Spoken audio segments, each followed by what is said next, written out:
Steps up, delivers downfield, intercepted! Jamari Sharp makes the pick that will clinch Indiana's first national championship.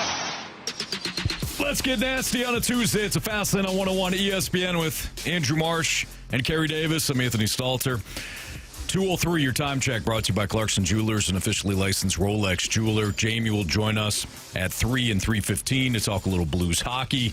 But we start off with the national championship game as Indiana, yes, Indiana wins the national championship over Miami 27-21. Hey, make that make sense. I thought March Madness was in March, Anthony. It certainly is. By the way, Chris Fowler and ESPN on the call there last night, as you heard, the big moment in the game with Mendoza leaping into the end zone. And Carey, as you put it, they're probably going to have that play. That's a statue, man. Be a statue outside of, what is it? Memorial Stadium. Memorial Stadium, thank you. Yeah, in Bloomington. That's a statue. Like, it is, I mean, here we are in January 20th, 2026, the year of our Lord, and Indiana, the Indiana Hoosiers are the national champions in football. Mm-hmm. Let's be clear. Like, we're not talking about, you know, the candy cane warm-ups for the basketball, which I think is terrible. We're not talking about that. We're talking about football, man. Mm-hmm.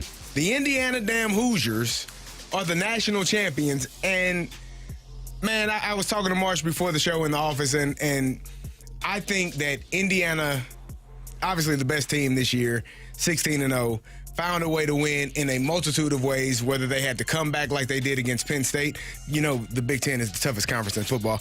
They had to come back in that game against Penn State, had to fight on the road at Iowa, had to go to Oregon and win a game there, and then in the playoffs had to beat Ohio State in the Big Ten championship before the playoffs, and then get to the playoffs and they steamroll Oregon, they steamroll Alabama. And they play a game against a Miami team that, hell, most people didn't even think should even be in the college football playoffs and made it to the national championship game. But they played the game that I think Miami didn't think that they were capable of playing. Miami tried to bully them. Like, the first quarter and a half, they were hitting Mendoza, hit him late a couple of times. They were hitting, they continuously hit him. And you do that to try to kind of get a peek into the soul of this team. And guess what Mendoza did? He kept getting up, and it didn't faze him. And that puts a shock to your system as a defense, like, okay, we tried that. That didn't work. Now what? And then Indiana just started running the ball at them, down their throat, through them. We were talking about the one 3rd and 8 call where everyone assumed it was going to be a pass, and they ran for 15 yards right up the heart of the defense.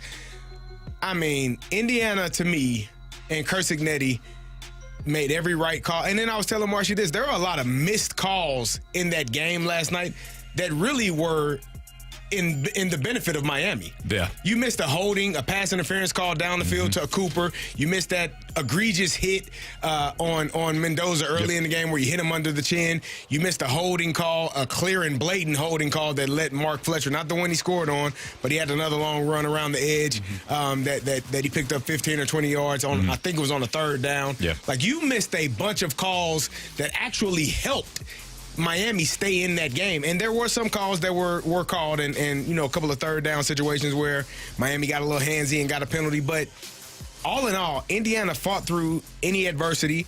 Kursignetti made the right timely calls. I was looking at him like, why are you calling another timeout? Kick the field goal. He's like, nope, we're going for it. They gave us the same look. And then that play happened.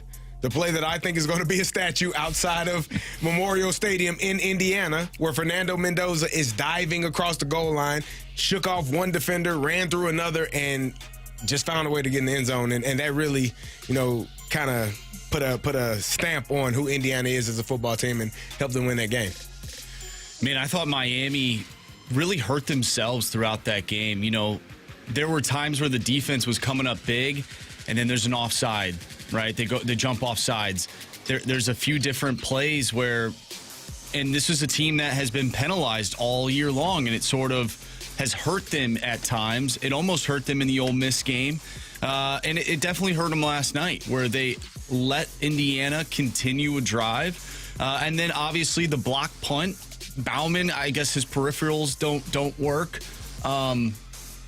that can't happen. Yeah. That can't happen. That was ultimately the game. Like, that decided the game because it's, Indiana, their offense has been solid all year long, but, their offense, they only had to score 2 touchdowns. Yeah. It wasn't offensively. Right. Offensively. Right. And I don't know. I just felt as if Miami sort of shot themselves in the foot last night. And you miss a field goal at the end of the first half, which to me was huge because maybe at the end of the game, you're not trying to shoot one downfield. You're down by 3, and you're playing a little up-tempo on that final drive, and you just get in field goal range to then tie the game. I felt like they shot themselves in the foot. I thought they played a really good second half, but you got to play a full 60 if you want to be a national champion.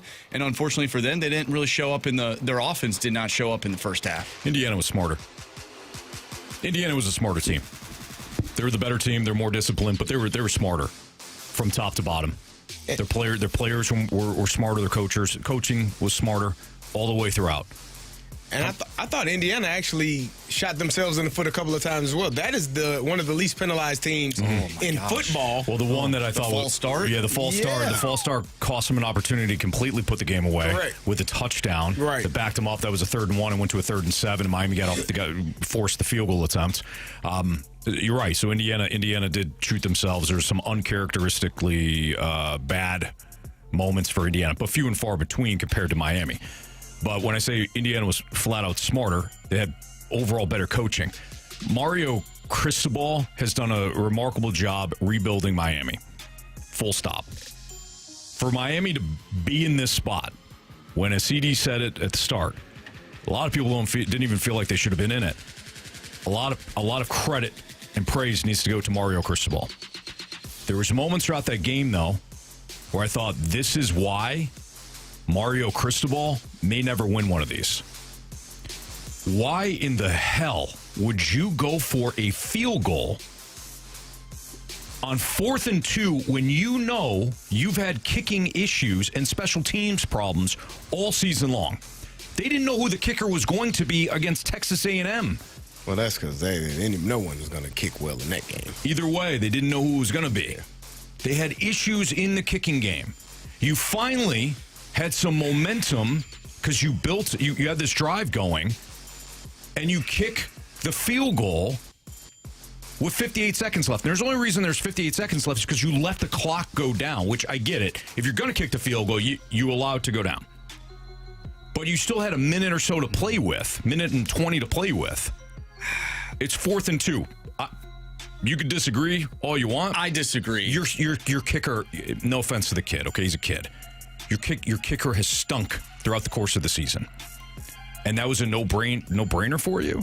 I disagree with you. I think the way that Indiana's defense was showing up on short yardage was pretty impressive. And at that point in time, wasn't all that confident in what Miami was doing, despite them on the other side of the field in Indiana territory. The kick looked good until obviously it hit the upright. It's not like he shanked one all the way, into the stands by any means.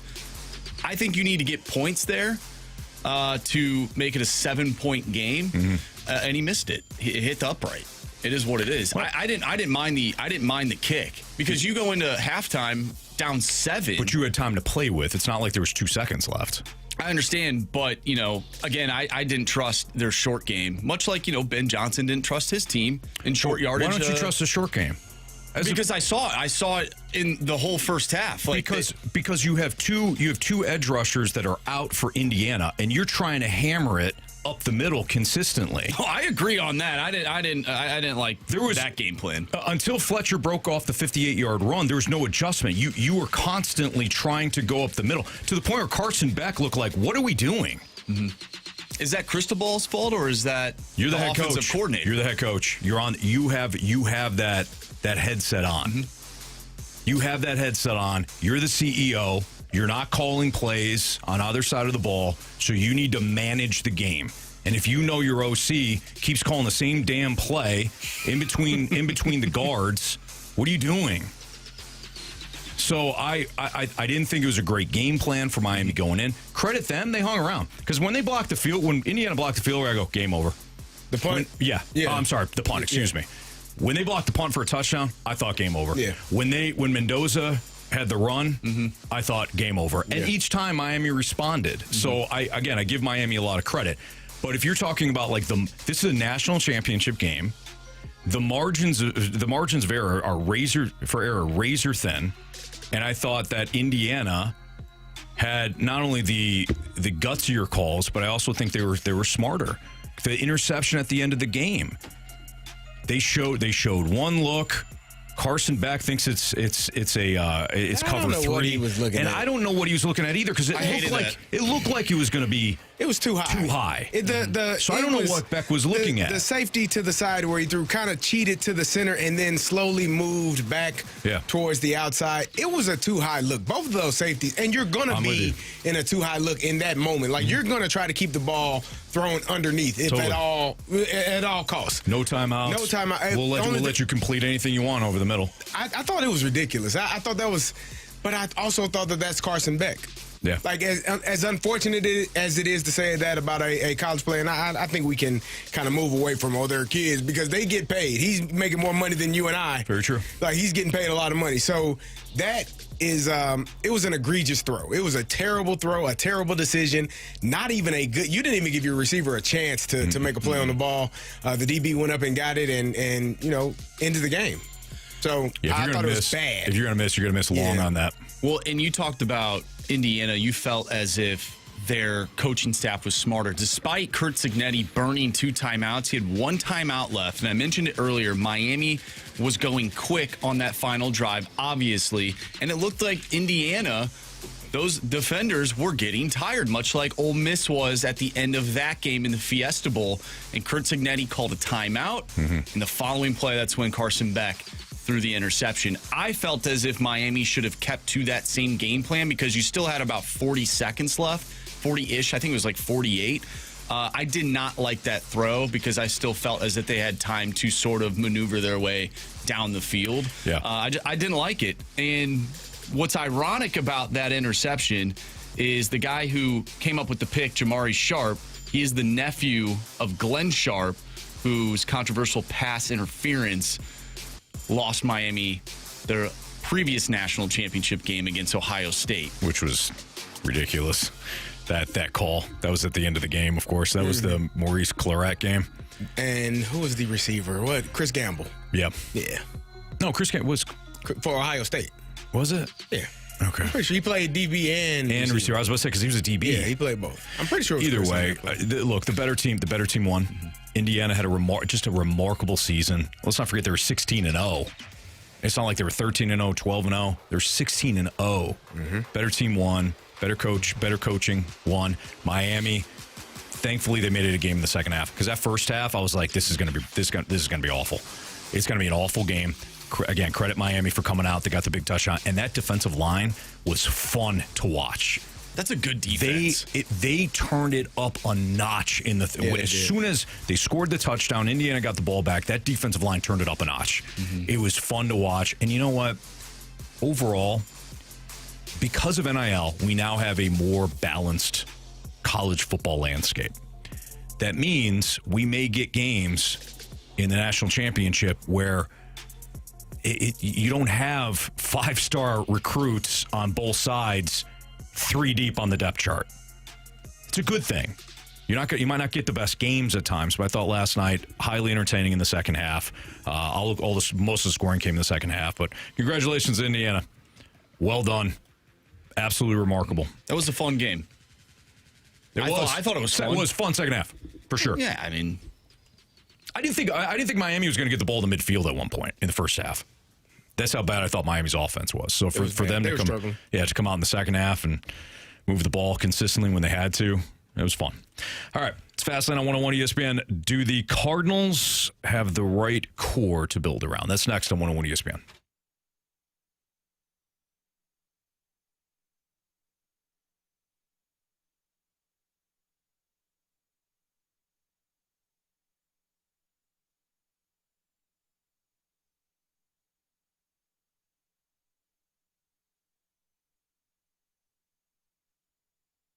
Auto Centers Nissan, they've got great deals. They got a great selection, and they've got great financing plans. So let me give the details on this. Let's start off with the great deals that they have. Throughout January, you can take advantage of their 000 Advantage sales event. So right now on select new Nissans, you can get 0 down payment, 0% APR for 60 months, and 0 payments until summer. So imagine getting a brand new ride, and you're not even making your first payment for the next couple of months. If you want used vehicles, they got a great selection of used vehicles that qualify for 0 down and no payments for 3 months.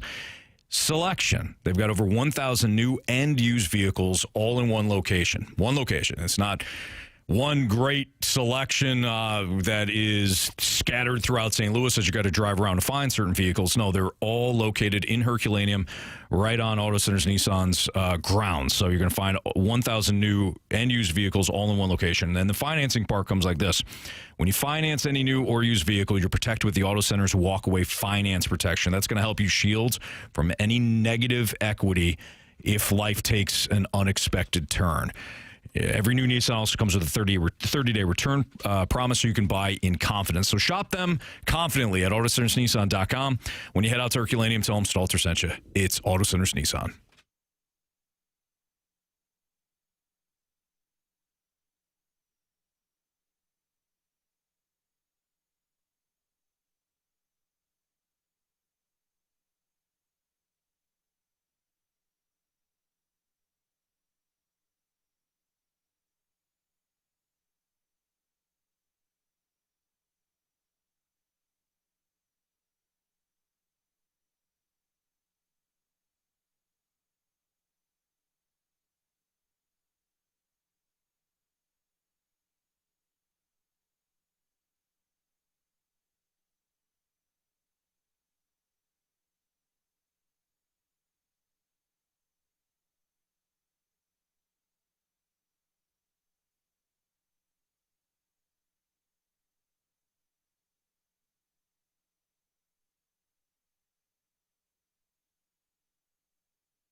It's a fast lane on 101 ESPN. Do the Cardinals have the right core to build around? Carey Davis, Andrew Marsh, I'm Anthony Stalter. Here is Mason Wynn at the winter warm-up. Audio courtesy of our guy, Brandon Kiley, on if it feels like the Cards are in a rebuild. Yeah, I mean, it's a little weird. Like, it doesn't feel to me like it doesn't really feel like a rebuild. You know, obviously we got rid of some of our big names, but I mean, you know, we still have a good young core of guys. You know, and it's like those are guys we can build around. And you know, I'm hoping I can be here long enough to kind of see the benefits of this little transition. But I mean, I was saying this earlier. There's 4 or 5 guys that could just come out and just have a crazy year. You know, and they do that. You know, the other guys do what they're supposed to do, and we're right there. It's not like we were 20 games under 500 last year. You know, we were close, and We got a couple new pitchers, and I think they're going to help us out a lot. And we're just going to play Cardinal ball. I mean, we're not going to be the long ball team. We all know that. We're going to go out there and be scrappy. But I'm not really. I'm excited. I'm actually excited. I'm excited to go out there and compete and see what some of these guys have in the tank. So, Marsh, I know you posed the question. First, let's identify the core, and then how long do you give this core time to work with? I don't know what the core is. I know Mason Wynn is a part of whatever core they're trying to build. But who else is the core? You got Mason Wynn, you got Alec Burleson, and who, Matthew Liberatore maybe? Oh, Herrera. Ivan Herrera, excuse me, thank you. Mm-hmm. There was something that Mason Wynn said that I don't fault him at all for saying. You should have this mindset as a player. But if it echoes what the Cardinals front office is all about, then I think there's an issue. He said we weren't that far off last year. Again, he's a player. I understand him thinking that way. The Cardinals front office cannot operate that way. That is how they have been operating under the old regime. We're only a piece or two away. You're assuming that every single thing that transpired the year before will transpire in the exact same way the following season. Everything will, every run, the way that the opponent plays you, and you say, well, if we just add some pitching, we're good. No. Mm-hmm. This is how teams make mistakes. I don't think the core has been established at all. And if this is the current core, if we say, it's Herrera, Wynn, and Burleson, okay, well, who are the two pitchers then that you're building around? So I don't think we have a core right now. I think Bloom is trying to identify what he can move off this roster, and then once the games start, you can start to see what the core might be. I agree. I don't know. I mean, you don't have enough players that have had enough years under their belt. Mason Wynn is 2 years in. Herrera's 2 years in. Burley is essentially 2 years in. We don't know if Brendan Donovan is going to be here. I don't know. I mean, Matthew Liberatore seems to be, he's going to be the. But in terms of like a core and a group of guys, I think the core is when you have people that you know exactly what they're going to do or what you expect them to do, mm-hmm. and they've been there for a number of years. Right. That's generally the core. It's hard to decipher who a core, because you could have a player that kind of takes a step forward and a player that takes a step back. Is Victor Scott a part of the core? I don't think so, not yet, because he's only done it for 1 year. So I think the core conversation takes place when you are kind of in your window to win, and I don't know that they have. I think this is when you begin to find your core pieces, the guys that you can count on in certain situations. I don't know if there's a player on this roster right now that you can say, other than Brendan Donovan, that you can say, okay, I trust him with runners in scoring position to do the right thing. Mm-hmm. I trust him to move the runners over with less than 2 outs, with less than 1 out. Like, let's do that. But other than that, I don't know who on this team you can look at and say, that's a core piece that we can build on for the next 5 to 10 years. I don't know that they have. Mason Wynn, yeah, sure. Mm-hmm. But that's just one player. And I'm not counting Brendan Donovan because I don't expect Brendan Donovan to be here. So for me, a core piece is somebody that you look at and say, for 5 to 10 years, this player is going to be in a Cardinal uniform, and we can trust that they're going to do exactly what we believe that they can do. Other than Mason Wynn, I don't know who else you got. If I had to throw names out there, obviously Mason Wynn, we just touched on him. Ivan Herrera would be one of those players. It has to be Jordan Walker. Like, you have invested so much into this guy. He needs to take that step, and it seems like people are high on Jordan Walker heading into this season. We have heard that before, but let's walk with them. Alec Burleson, maybe, right? I think Alec Burleson has shown a lot since he has made the step to the major leagues. I think Victor Scott for his defense, and you hope that offense develops. And then obviously you have J.J. Weatherholt, who will be a part of this team, who we have high expectations for. Sure. I think those are the guys right there. I did not mention Gorman. I have no idea what he's going to be. Granted, you could say that for literally any of these players, but we'll see on him. Lars Nootbaar, guy can't stay healthy. We'll take Donovan out of the equation. I'm not going to involve Thomas Ajacey. He's kind of that utility guy. From a pitching standpoint, maybe it's Michael McGreevy. You have Matthew Liberatore, and then you hope from like J.J. Weatherholt, who will make that jump, Liam Doyle becomes that guy. So you have a semblance of what a core could look like. Now, are those guys superstars? No. That's where you try to find out who are these guys going to be within the next 2 to 3, 4 years, and then we make that move. This is the guy we go out and get. And like you said, that's what got the Cardinals into sort of a bind. You can't do that right now. You have to figure out who those guys are, and then you go make a somewhat decent splash to complement or be that next guy to take this team over the top. Yeah. I mean, look, I think a core group, depending on where we can put together what the core is right now, like you just did, but we have no idea what the core is going to be in 2 or 3 years. Mm-hmm. And I think it's easy if we just simply say, okay, what's the Orioles core? What's the Royals core? I'll leave the Dodgers out of it, but what are the Phillies core? And then you start to then run it back and say, okay, let's compare that Baltimore Orioles 4 or 5 guys versus the Cardinals 4 or 5 guys. We got to start somewhere, though, right? Yep. All of those teams started somewhere. Exactly, but my point in all this is you are so far away from even defining what your core is because you really are on. You're in the introductory phase of rebuilding a roster. Yeah, and I mean I'm looking at some numbers like 162 times 2 is 324. Mason Wynn has only played 316 games. Jordan Walker is at 200. Ivan Herrera was at 290 something, I believe. Like in order, like that's 2 full seasons. And granted, you're not going to play every single game, but 2 full seasons in the major leagues is 324 games, and you only got a handful of guys, if that. Ivan Herrera is at 203 games. Mm-hmm. I think Burley was at 400, so he's got 2.5.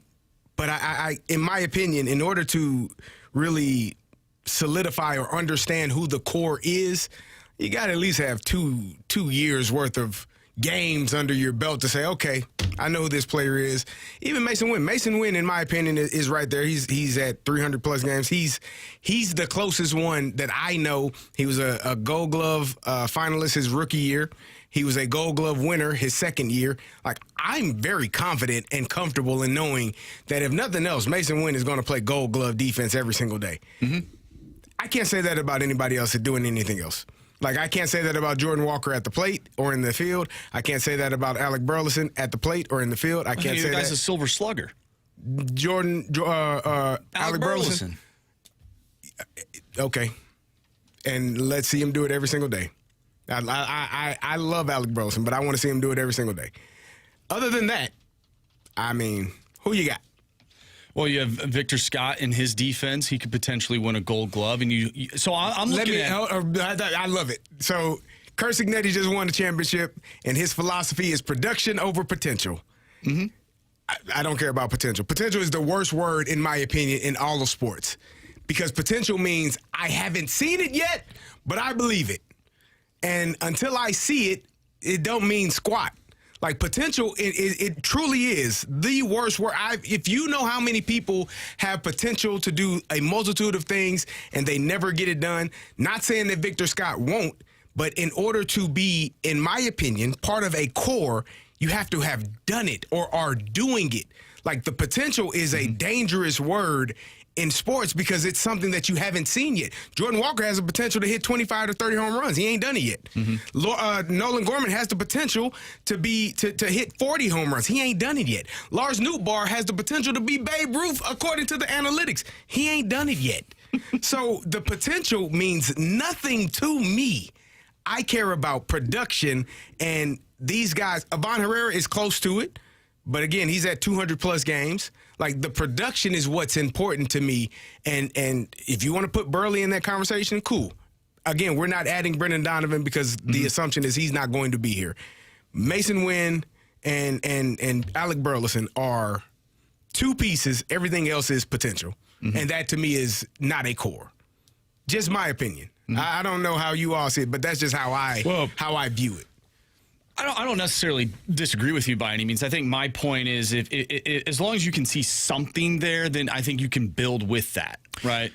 So Masterson, I think, follows in your line of thinking, Marsh. Masterson said Burleson underrated. Disagree. Stalter, we have a solid young core now. And I responded to him, and I'll ask the same question. Who are your pitchers? Okay. I take that.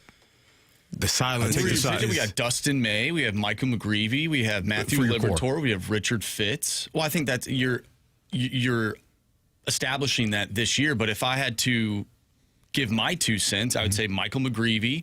I would say Matthew Liberatore, and I'd say Liam Doyle once he makes the jump. Okay. So and then you also have Quinn Matthews. You have other guys. Okay. So like you. As of right now, I would say you have 2 guys who are your core. You want to throw Dustin May in there. Who knows what his future looks like here, but, 2 guys on the pitching staff that are core?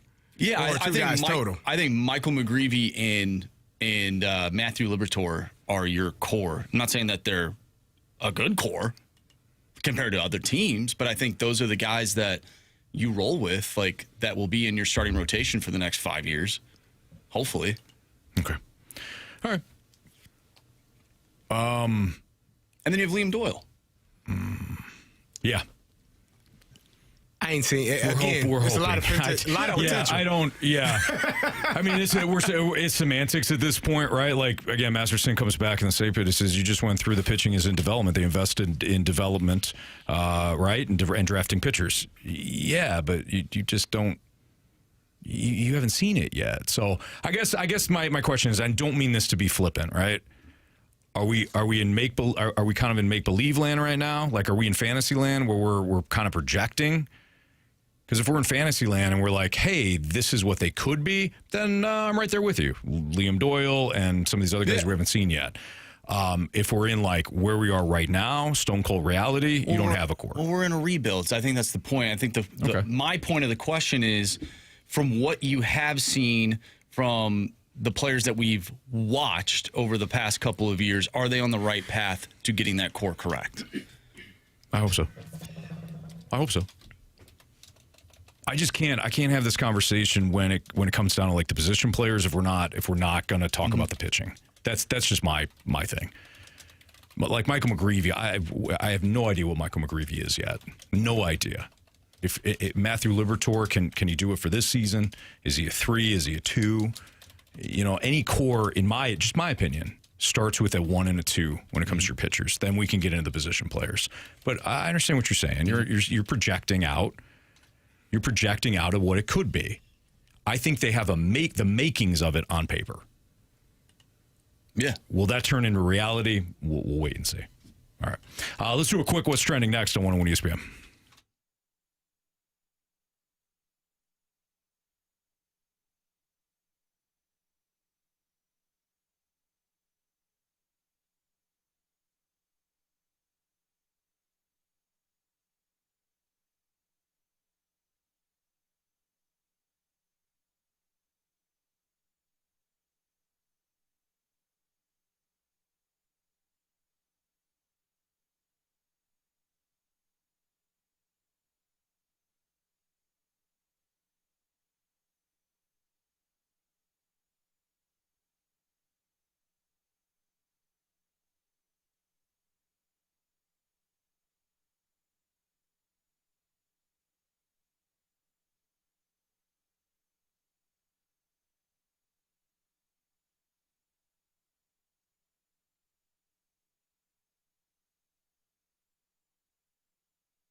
101 ESPN Sports Center.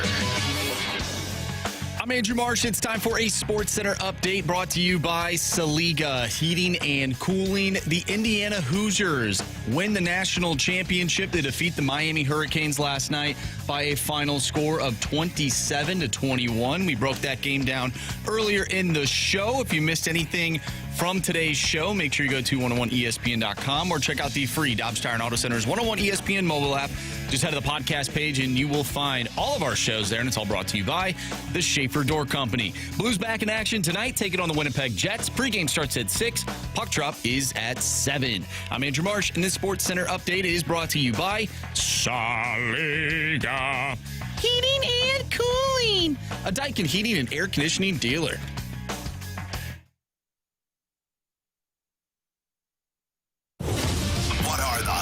Topics in the sports world. What in the wide world of sports is going on here? It's time to find out with What's Trending, brought to you by Elite Comfort Experts. Heating and cooling with no gimmicks, just guarantees. EliteComfortExperts.com. Welcome back to the Fast Lane here on 101 ESPN with Anthony Stalter and Carey Davis. I'm Andrew Marsh, and it's time for What's Trending. Gentlemen, as we know, Indiana knocks off Miami in the national championship game. They finished the year 16-0, and people on the internet are wondering if this Indiana team is better than the 2019 LSU team. Oh, God, no.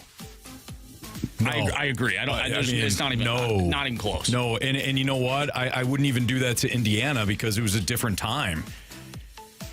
No, absolutely not. I mean, if you look at that LSU Tigers roster, I mean, let me just pull it up real quick. Well, you know they had 2 first-round draft picks at receiver. They had a first-round draft pick at quarterback.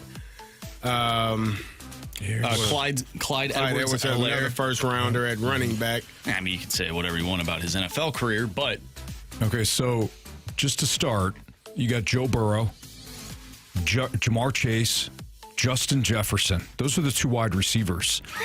Terrence Marshall Jr. was an NFL player. Let's see here. Just looking through the Patrick Queen on defense. Patrick Queen is running a defense right now. Derek Stingley Jr. was the corner. Nah, not a chance, man. I mean, who else? Chason is in the league. Derek Stingley. Did you mention Derek Stingley? Okay, just did. Sorry, I'm looking at the roster as you're talking. Grant Delpit is also in the league. Yep, safety. So yeah, no. The LSU team was 7-0 against top 10 teams that season, and 4-0 against top 5 teams. And I believe they only trailed once in the fourth quarter all year. Yeah, there you go. And absolutely dismantled. And Indiana, a previous national champion in Clemson in the national title game. That was Trevor Lawrence. Clemson had, I think, 3 or 4 players drafted in the first round that year too. They had Trevor Lawrence, A.J. Terrell. Was Isaiah Simmons? I think Isaiah Simmons was on that team. So. Yeah. They were loaded. Yeah. Mm-hmm. So, yeah, no. Was and probably, what's the running back name? Travis Etienne. Yeah, good call. Mm-hmm. And he was a, second rounder, but still. He was a second rounder. Because they went Trevor Lawrence and then Etienne, if I remember correctly. Yeah. Yeah, either way, no, that LSU team was ridiculous. But again, in today's day and age, I don't think you get Jamar Chase and Justin Jefferson on the same team. Because of NIL? Yeah, I think one of them probably transfers at one point. So, well, I'm not the guy. I'll go be the guy someplace else. But no, why would they do that, Anthony? LSU, SEC team, a lot of history. Mm-hmm. Why would they want to go anywhere else? Because they can go get paid everywhere else. Crazy it only how applies to football coaches. Marsh, what you said. Crazy how football works. Do you guys like this version? Everybody get paid. Now you see a shift in the dynamics. In the dynamics. I hear you. You know what I mean? Yep.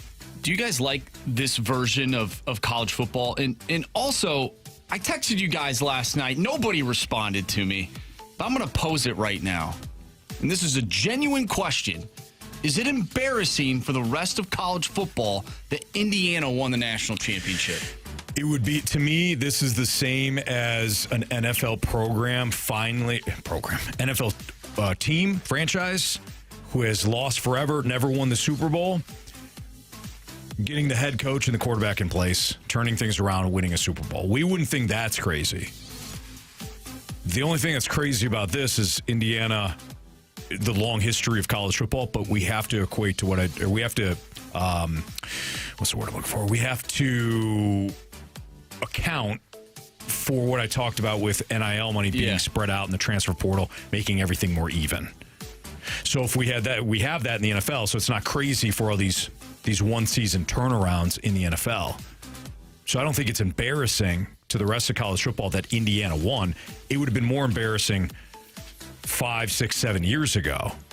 But I don't think I don't even think it would have made it. I think the thing that Indiana did and has done well, and I put it on there, I don't know if we got to it or will get to it, but Mark Cuban mentioned it, just how they spend money. Like, Indiana, they've done it in a different way, right? They don't have to go after the high-name players that want the highest amount of money. Right. I go get 12 guys from James Madison University and bring them on our team, and we'll make the college football playoffs, because football is football no matter what. There are so many young men that are overlooked and under-recruited and underrated in all sports, but football especially, because they I've seen it. I've been a part of it. I've watched college coaches come into my school. Well, why isn't he? I don't know, man. Why don't you offer him? You like him? Yeah. Did you need 15 people to tell you your wife was your wife? No? You liked her when you saw her. You wanted to marry her, didn't you? You didn't need a bunch of other people to say, that's the one for you, idiot. Right. Because that's essentially what it is. And so a lot of these guys don't know how to recruit. They don't know football. They don't know what they're doing. And it takes a lot of guts to go after a non-sought-after athlete and say, I trust myself, I trust my own eyes, I trust what I see on film, I trust this person's character, and I trust that when he gets in our building, he will be the best version of himself. It doesn't matter if he's at James Madison or St. Francis or wherever. A football player is a football player. Size, speed, all of that equates. But if they can play ball, they can play ball. And so I think what Curt Cignetti and the Indiana University Hoosiers have done a great job of is figuring out who can play football, who can help their roster, and not having to go spend with the Miamis or the Ohio States or the Oregons or insert big name team, Alabama, Michigan, Georgia. Insert that team and say, I can still beat you, and I'll get older players. I'll get guys that weren't looked at and thought of, and they'll come get money, and they'll play, and we'll win the national championship. And I think that's what Indiana has done a really good job at, and it has correlated in a national championship for them. It's not always about the most talented player. It's about the right player. Correct. The right player that fits what the head coach is trying to do. Splashback Deuce with an absolute mic drop. Indiana being good is like when Saturn made a sports car. It was a nice car. Nothing for the other manufacturers to be embarrassed of. Well done, Splash. Will Fernando Mendoza's game translate to the NFL? I think this is kind of a fascinating question. That's next on 101 ESPN.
Will Fernando Mendoza's game translate to the NFL?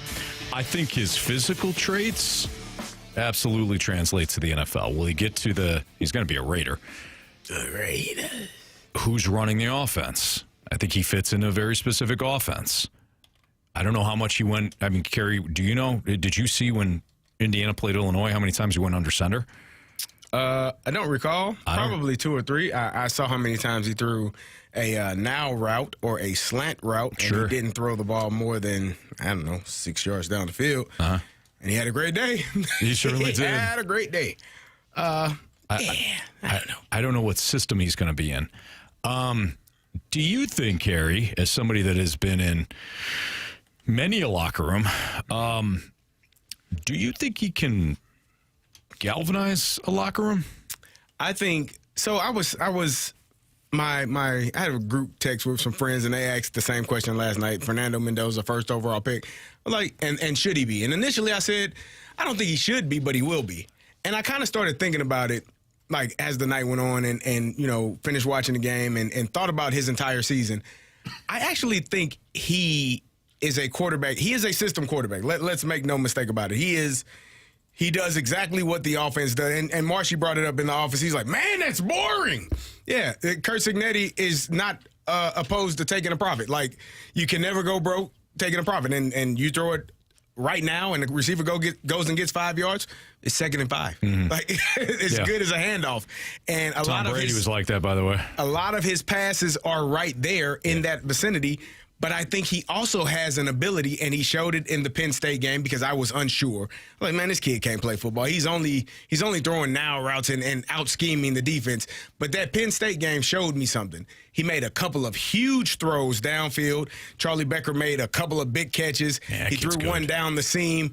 And then last night, even without the RPO game, run pass option, where you're kind of tricking the defense and you're getting the best of both worlds, he was able to make some big-time throws downfield. A couple of back shoulder throws to Charlie Becker again. Downfield, great passes that were on time, on target, in the right place, on gotta-have-it moments. So looking at that, I think that's the makeup of a really good quarterback. When you gotta have it, when it has to be done, the defense knows it, the entire world knows it, and he's as competitive as they come.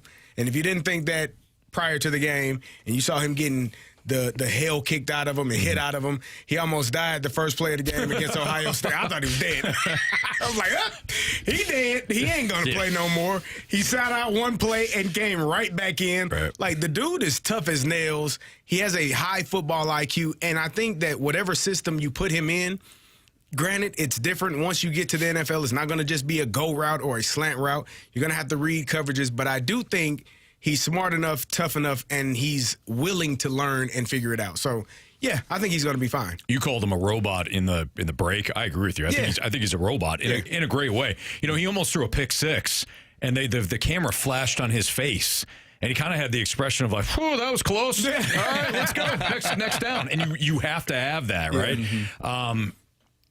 So that's the good part of being a robot. If you're a robot, though, sometimes it's difficult for your teammates to feel like they're in the foxhole with you and you're in that same foxhole and you're doing it together. So, like, that part I wonder about. But you know what? If he wins and he plays well, he's going to endear himself to his teammates. Well, and if, you mentioned, you don't really know, like, the emotional side of things, like the highs and lows or whatever, being in the foxhole. But when you see a play where he bulldozes his way into the end zone in a gotta-have-it moment, that, I think, shows his teammates, okay, this guy's a gamer. Yeah. So I think that goes a long way on the field as much as it does off the field. And I think that I've heard him talk about it like he goes out and has a beer with his teammates. Like, it's not like he's not a robot or a machine in the sense of, I'm going to stick to myself. Like, I can actually be normal and do normal people things as well.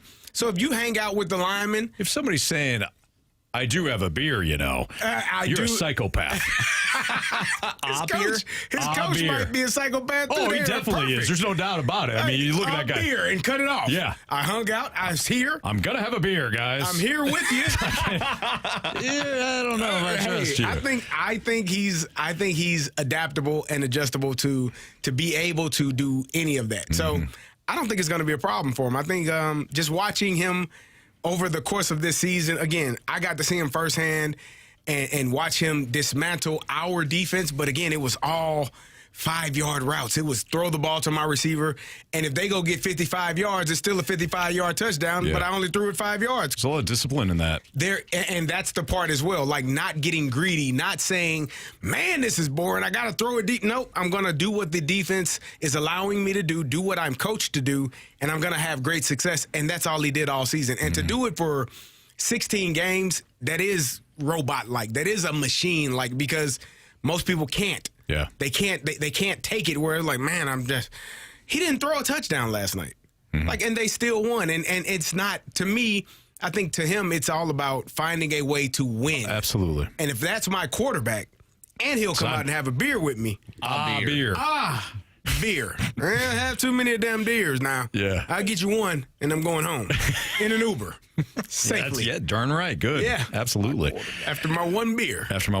I just, he reminds me of like the high school person that gets straight A's and is just this perfect human being. And he goes to college and he gets around some psychopaths. And then next thing you know, it's like, what happened to you, son? I feel like he's going to go to college and that's the NFL. And the NFL is going to just like turn him into this.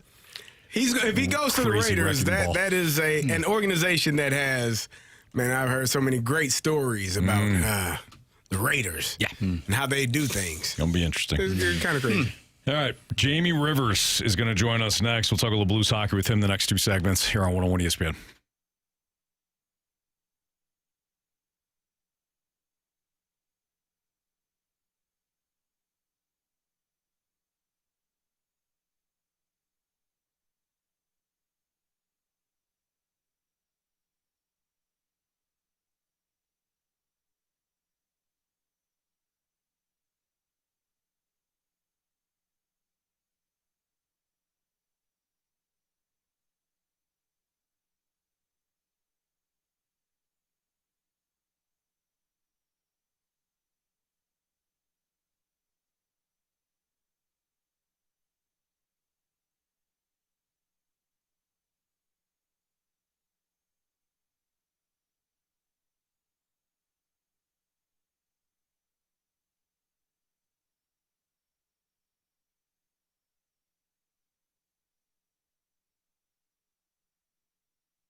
3:06, your time check brought to you by Clarkson Jewelers, an officially licensed Rolex jeweler with Andrew Marsh and Carey Davis. I'm Anthony Stalter. Let's head to the Collier and Thompson phone line. We're joined by our guy, Jamie Rivers, who's on the road with the Blues as they get ready to take on the Jets tonight in Winnipeg. It's Jamie Rivers. What's up, Jamie?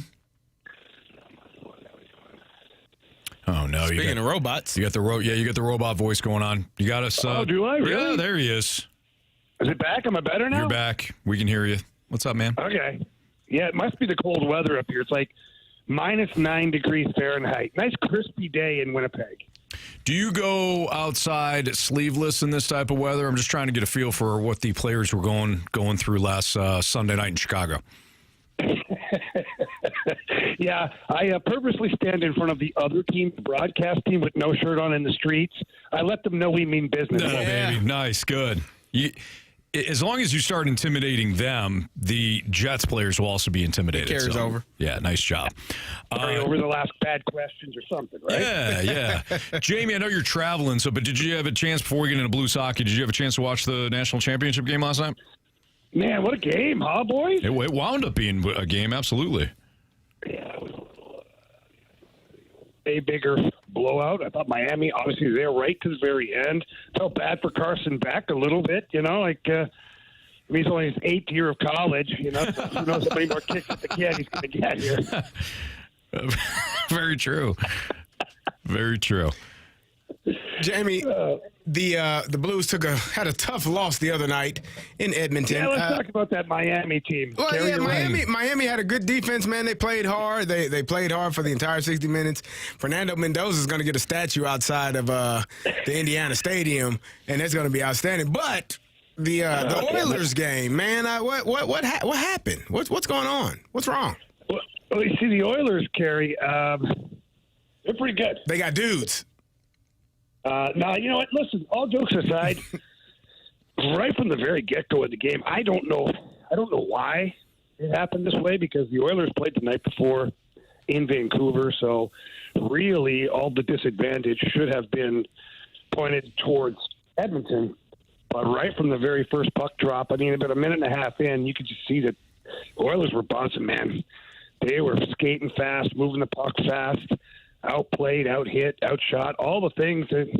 Just a blah night for the Blues at a bad time, and you talk to the players, you talk to the coaching staff, and everybody's still trying to figure out why those games are happening, because you play 2 pretty good games against Carolina and then Tampa, and then you think, okay, let's put something together here. Let's maybe win that 3rd game in a row for the first time this year. We got the Oilers, they're missing Leon Draisaitl. So that's something okay, that's a plus for our team. The Oilers played the night before. Okay, that's an advantage for the Blues as well. But they just come up flat, man. So far, it's been the story of the year.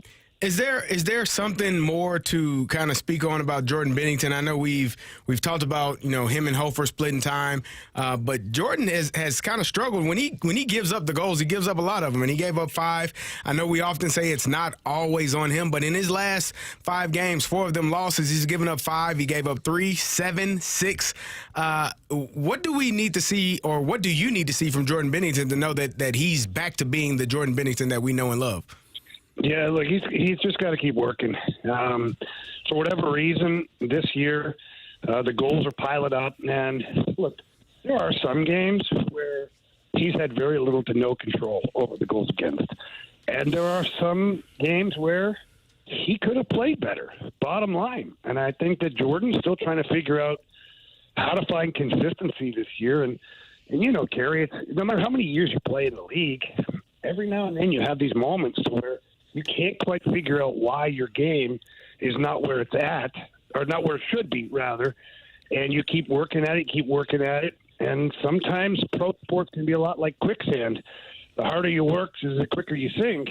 And I'm not suggesting that, Binnington's in that kind of a predicament, but he's in a spot where he's going to have to try and ignore some of the noise. And let me tell you something.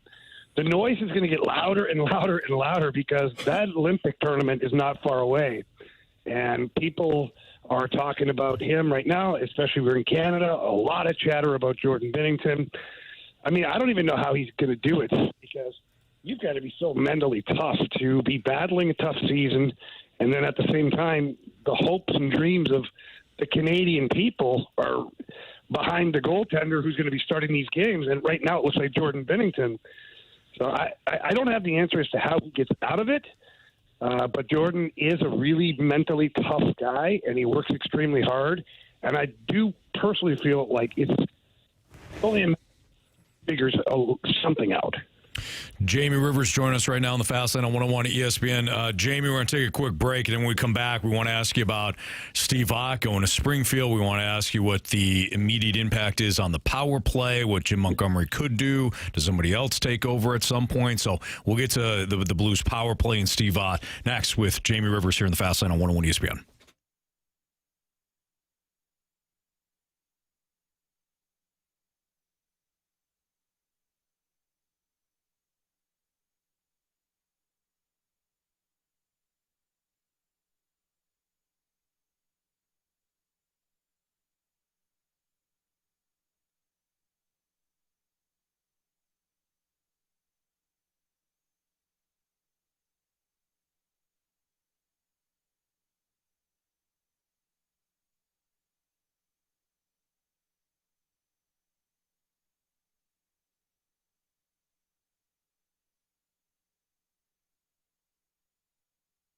If you got a hunch of how things could play out in Championship Sunday this weekend, the two matchups, then you got to play with my friends at Underdog. Football playoffs, full swing. We got Championship Sunday coming up, and Underdog is the best place to get in on all the action. You can make your entries and win right now here in Missouri. You might be asking, what do you mean entries? Well, let's say you've got a hunch or you've got a good sense after doing some research or watching the games that a certain player, Matthew Stafford, Drake May, Puka Nacua, they're going to go off or they're going to struggle this Sunday on Championship Sunday. If you sign up at Underdog, and I get a great promo for you here in a second, but when it comes to Underdog, just choose whether or not those players will go higher or lower on their stats. They've got rushing yards, passing yards, receiving yards, passing touchdowns, rushing touchdowns, even got sacks, fantasy numbers. You can choose whether or not player is going to go higher or lower on. And if you get your entries right, you can win up to 5,000 times your cash. So what are you waiting for? Download the app today. Use my promo code. It's just my first name. After you sign up and you're asked if you got a promo code, punch in my first name, Anthony. And you're going to score $75 in bonus entries when you play your first $5. Again, that promo code is Anthony at Underdog, where you can make plays and win money. Must be 18 or older and present in Missouri. Terms apply. See assets.underdogfantasy.com/web/play and get terms_DFS_.html for details. Concerned with your play, call 1-800-GAMBLER or visit www.nspgambling.org.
right, back to the Callier and Thompson phone line. We're joined by our guy, Jamie Rivers. He's on the road. He's with us for the next 15 minutes. Jamie, as we know, Steve Ott was reassigned to the Springfield Thunderbirds. He's going to be their head coach down there, which obviously has an impact on the power play for the Blues. Before we get into the power play and your thoughts there, what did you think of Steve Ott taking over as the head coach in Springfield? Yeah, that happened pretty quickly. I don't have all the insider information as to why the Blues organization decided to move on from Steve Konowalchuk down at the American Hockey League level. But once they made that decision, I think, as an organization, they wanted to see if Steve Ott would like the opportunity to go down and be a head coach. And the reason behind that, and Carey, you and I always joke about it, whether we think it's funny or we're just frustrated with the bottom line that, they always say, well, you need experience to be this. Well, how can I get experience if you don't let me or give me the job? And so Steve Ott has had a number of head coach interviews over the last, couple of years at the NHL level. And I wasn't in those meetings, but I can only assume that they said, you don't have any experience or, you have never been a head coach yet. So I think this was an opportunity to where there was a vacancy, and I think Doug Armstrong knows that Steve Ott wants to be a head coach one day in the NHL. And so sometimes you have to go backwards to move forwards. And I think it was a great opportunity for Steve to go down, be a head coach, build a program the way he wants to build it, develop the young talent for the Blues over the next, half a season and however long he stays down there. And then when he does get that job interview in the future, he'll have head coaching time under his belt, so he can check that box off at least for the next interview. What does it mean for the current Blues team in terms of, I know we talked about he was running the power play. Who's going to take over those roles and whatever role Steve Ott is leaving behind? Yeah, I think that, look, by committee, they're going to help out. But right now, I think that the main character as far as the power play goes is going to be Jim Montgomery. We already saw him this morning at morning skate, barking out some new things and talking about plays and certainly positioning and shooting the puck. And so he's taking it on head first right now for the power play. But I think that it's going to kind of go a little more old school to where all three coaches will be in it together. There'll be lots of communication. They'll have lots of talks about penalty kill, power play, offensive zone, defensive zone. But look, make no mistake, Steve Ott will be missed. He did a tremendous amount of work when it came to the pre-scouting for games, when it came to the offensive structure, when it came to the power play. I mean, so many things. Monty leaned on him. Monty said this morning, he said, well, he was my associate coach for a reason because I leaned on him. And then talking to the players, they said, his energy, his enthusiasm, the way he attacked each day is going to be missed. And so now as a coaching staff and as a leadership group in that locker room, they've got to figure out how to replace some of that. So, Jamie, I know you've taken you have broken this down before when it comes to whenever we got a question, it's like, hey, what's going on with the Blues power play? What do you think the main differences could be between what Monty could do and what Steve Ott maybe was struggling with? Yeah, so I think that I think sometimes we make this assumption that whatever the coach is saying, and if the power play is struggling, well, the power play coach is to blame for this. How about we just sometimes maybe look at the players? Because right. Yeah, they're out an there. Offensive coordinator who can draw up the best game plan known to mankind, and then the players don't execute it, and they get mad at the offensive coordinator. Right. Sometimes it doesn't always work that way. So I don't think you're going to see massive changes. I do know that Monty has been harping big time on urgency and getting the puck to the net, retrieving loose pucks quicker, moving the puck faster. A lot of the things we talked about before, and a lot of the things, quite honestly, that Steve Ott was ripping his hair out some nights, wanting it to happen, and watching, some guys maybe not execute properly. So there's a couple of ways to look at this: is what is Jim Montgomery going to change, and how are the players going to react? Because it's a bit of a wake-up call, too. You have the coach that leaves, and now if the power play isn't successful, we can't look at the coach. You can't blame the coach's system, because now you've already changed the coach once. Sure. I think that, look, I think you've got a lot of different bodies in the lineup. The lineup is inconsistent on a nightly basis, and I don't mean their performance. I'm just talking bodies in the lineup. Like tonight, again, you're going to be without Oscar Sundqvist, and Dylan Holloway's out again because he kind of retweaked his ankle a little bit, or didn't feel as strong as he should the other night. So he's going to kind of time it out a little bit. So those are two guys that play on the power play that are now out of your lineup again. So for Monty or Steve Ott or whoever's in the power play, when you have different pieces that are in the lineup every other night, it makes the job more difficult. Jamie, I was watching that Oscar Sundqvist injury, and I saw the sense of urgency. He said he was cut by a skate. Can you give us more details about what actually took place there and potentially how bad it was or how bad it could have been? Yeah, so he got tangled up with Connor McDavid, and it happens all the time where players are kind of stumbling over each other. The problem with hockey is that you've got razor blades on your feet. They're sharp as can be, and they do damage quickly. Now, a lot of the Blues players and a lot of players across the NHL are starting to wear cut-resistant fabric, whether it's their undergear or their socks, certainly, and a lot of their wristbands and armbands are this material. Now, it's not cut-proof. It's not foolproof. It's cut-resistant, meaning it helps you. And Oscar Sundqvist was fortunate enough to be wearing those socks, and so when Connor McDavid's skate cut through, it did damage. I believe 6 stitches inside, 8 stitches on the outside. But it could have been catastrophic had he not been wearing the cut-resistant socks. Who knows what we'd be talking about right now. And, Oscar he felt something weird in his ankle area, and then he stuck his hand down there, and his hand came back up covered in blood. Oof.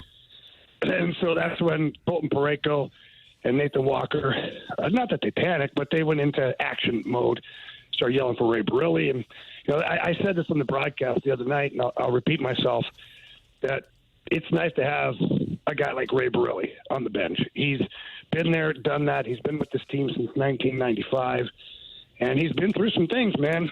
He was on the ice helping Chris Pronger when his heart stopped, the Jay Bouwmeester thing. He knows when to jump into action, and when he does, the players can feel safe, and Ray did. Ray jumped right on the ice, got him going. They didn't screw around, right off the ice, right into the medical room.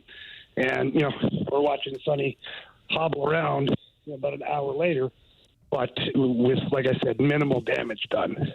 Well, that's good. To have a veteran like Ray Barilli there to help out, and boy, he has seen some things already, as we know, and as you know, Jamie. So it's got to give the players a lot of, I don't know if calm is the right word, but when things do go wrong, there's a sense of calm and relief. Yeah, like as players, you feel like you're invincible most of the time. And then when things go sideways, it's not that you panic, but you're not supposed to be hurt. You're not supposed to feel this way. You're not supposed to be scared.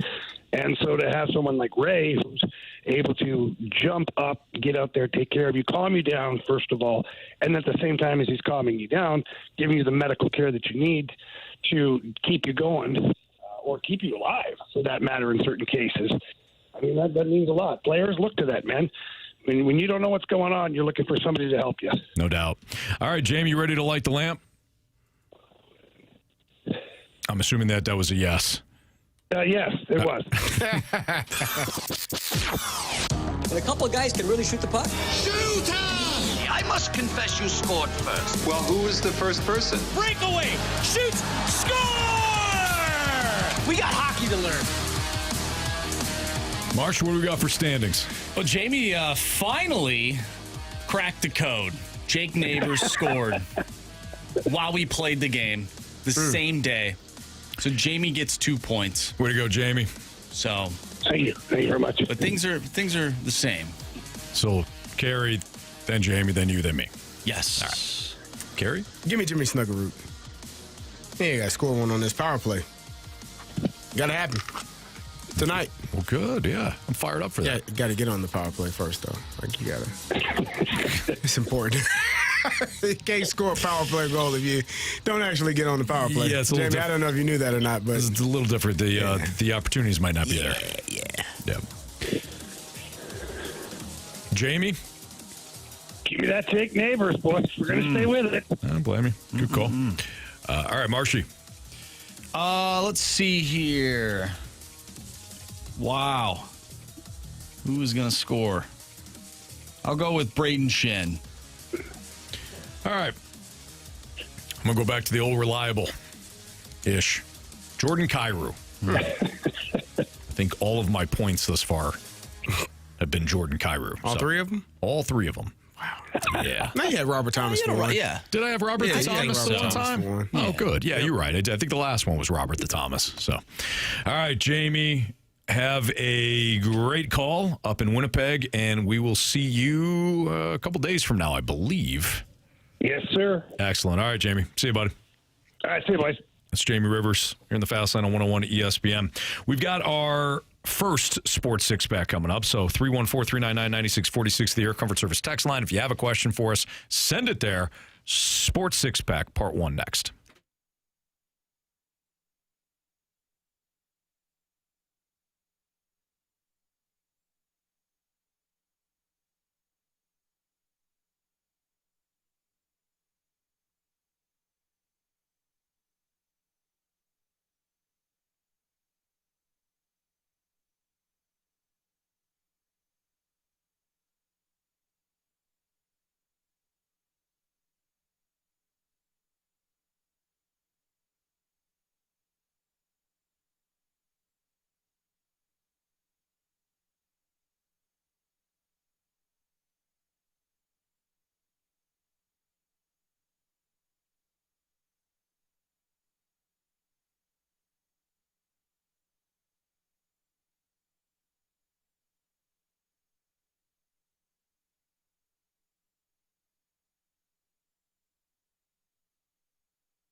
101 ESPN Sports Center. I'm Andrew Marsh. It's time for a Sports Center update brought to you by Saliga Heating and Cooling. You just heard our man Jamie Rivers. He is in Winnipeg. He was just on the show talking some Blues hockey. The Blues are taking on the Jets tonight, and you can listen to that game right here on 101 ESPN. Pregame starts at 6. Puck drop is at 7. Coming up next, we have our Sports Six-Pack. So get your questions in to the Air Comfort Service text line, 314-399-9646. We'll do part 1 of our six-pack next. I'm Andrew Marsh, and this Sports Center update is brought to you by Saliga Heating and Cooling, a Daikin heating and air conditioning dealer.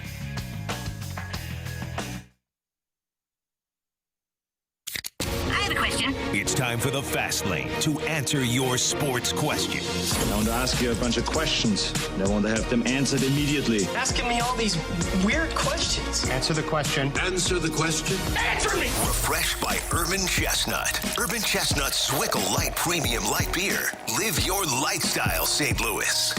Time for the Sports Six-Pack here in the Fast Lane on 101 ESPN. Air Comfort Service text line is 314-399-9646. Carey Davis, Andrew Marsh, Anthony Stalter. Speaking of Marshy, he's got question 1 for us. Question number 1. First question comes from Blue 42, Set Pizza Hut. What are the expectations for the Cardinals this year? Are they going to be better or worse than last year, or at least more fun to watch? You know, I think that one of the things we can do as fans is, in the media, is to not compare this team to what we saw last year. I totally understand the question. I'm not putting you down. I get it. I do. But it's gonna look completely different. The good news is that they have a clear vision for what the future is going to look like. It is no longer going to be, let's just keep filling the cracks and then we'll just kind of run it back with the same group. I've got complete faith that Chaim Bloom is going to inject some much needed direction, creativity, hopefully some innovation, which is kind of what the Cardinals were predicated on when they were under Tony and Walt. So maybe some innovation, but I think we need to move away from, well, will they be better or worse than last year? I think that what's giving me a lot of renewed energy is that it won't be what we've seen in years past. That doesn't necessarily mean it's going to be more wins, but it's going to be a clear starting point to a better future. I think my expectations are for them to be more fun to watch. Does that mean that they're going to win more games? No, hell no, it doesn't. I don't know that. But I do expect them to be more fun to watch. I think there's almost an innocence that comes with being a younger player and not having, like, you don't know what you don't know. Sure. Right, you're just out there, okay, I'm in the major leagues. Cool. Mm-hmm. Having fun, traveling city to city, doing what I would do if they didn't pay me a dime. Oh, they're paying me pretty well to do this. So I think that there's a level of excitement that will come from the younger players. And I think that, they've finally gotten to this point where they are in this youth movement transitional period. So I expect them to be fun to watch. I don't know if they're going to win, but I expect them to be fun to watch. Do you think they'll have funner players? Yeah, I think they'll be. Genuine question, by the way. No, yeah, I think it's going to be. We had Ollie on. I think they're going to have hopefully more speed on the base paths. Like when you're stealing bases and when you're making athletic plays. Like, to me is what's exciting about baseball. When you're station to station, man, wake me when it's over, man. Mm-hmm. Jesus, please. First to third is fun. First to home is even more fun. Yeah. Like, when you got guys that are able to do those things, like, yeah, that's exciting. But if you got to go station to station, just wake me up when the good part starts. Wake me up when the good part of the movie begins. Fair. I'll sleep through this. Mm-hmm. Yeah. There's some out there that say first to third is the most exciting play in baseball, or was it first to home? I think it said first to third. First to third, I thought it was exciting. First to third, but in defense of whoever you're talking about, it may have been first to home. Do you know who I'm talking about? I do. Yeah. I mean, first to home is great. Mm-hmm. That is very exciting. Sure. Yeah. Really exciting. That might be the most. I don't think it's the most exciting play. What would you say is the most exciting play in all of sports? A buzzer beater? In all of sports? Yeah. Was it be a buzzer beater? Good. I almost said something that was going to be a low blow, and it wasn't necessary. I'm going to say 1.4 seconds, scoring a goal. Oh, come on, man. I said I wasn't. You asked. You looked at me with an inquisitive look like you wanted to know what was I going to say. No, I didn't. And you pulled it out of me, so I had to say it. Carey, you said that. You didn't have to say it, yourself. Man. Yeah. You didn't see the eyes. You know the eyes Anthony gives you when he wants to know. You were inspired to say what you're going to say. He needs nothing to do with it. I was instructed to not look at his eyes. And that's why, because he'll make you do what you don't want to do. Exactly. There it is again. Sorry. Thank you. Yeah, I think it's the buzzer. I think it's the buzzer beater. Half court, when their game doesn't matter and the team has already lost. Let me just go ahead and take this shot. I mean, there's a Hail Mary. I also think, Hail Mary's exciting. Walk-off home run. Overtime goal in hockey. Think about Pat Maroon's goal in overtime. You just wait. It's 1-1. You're just waiting. Yeah. We got some text here. Inside the park home run.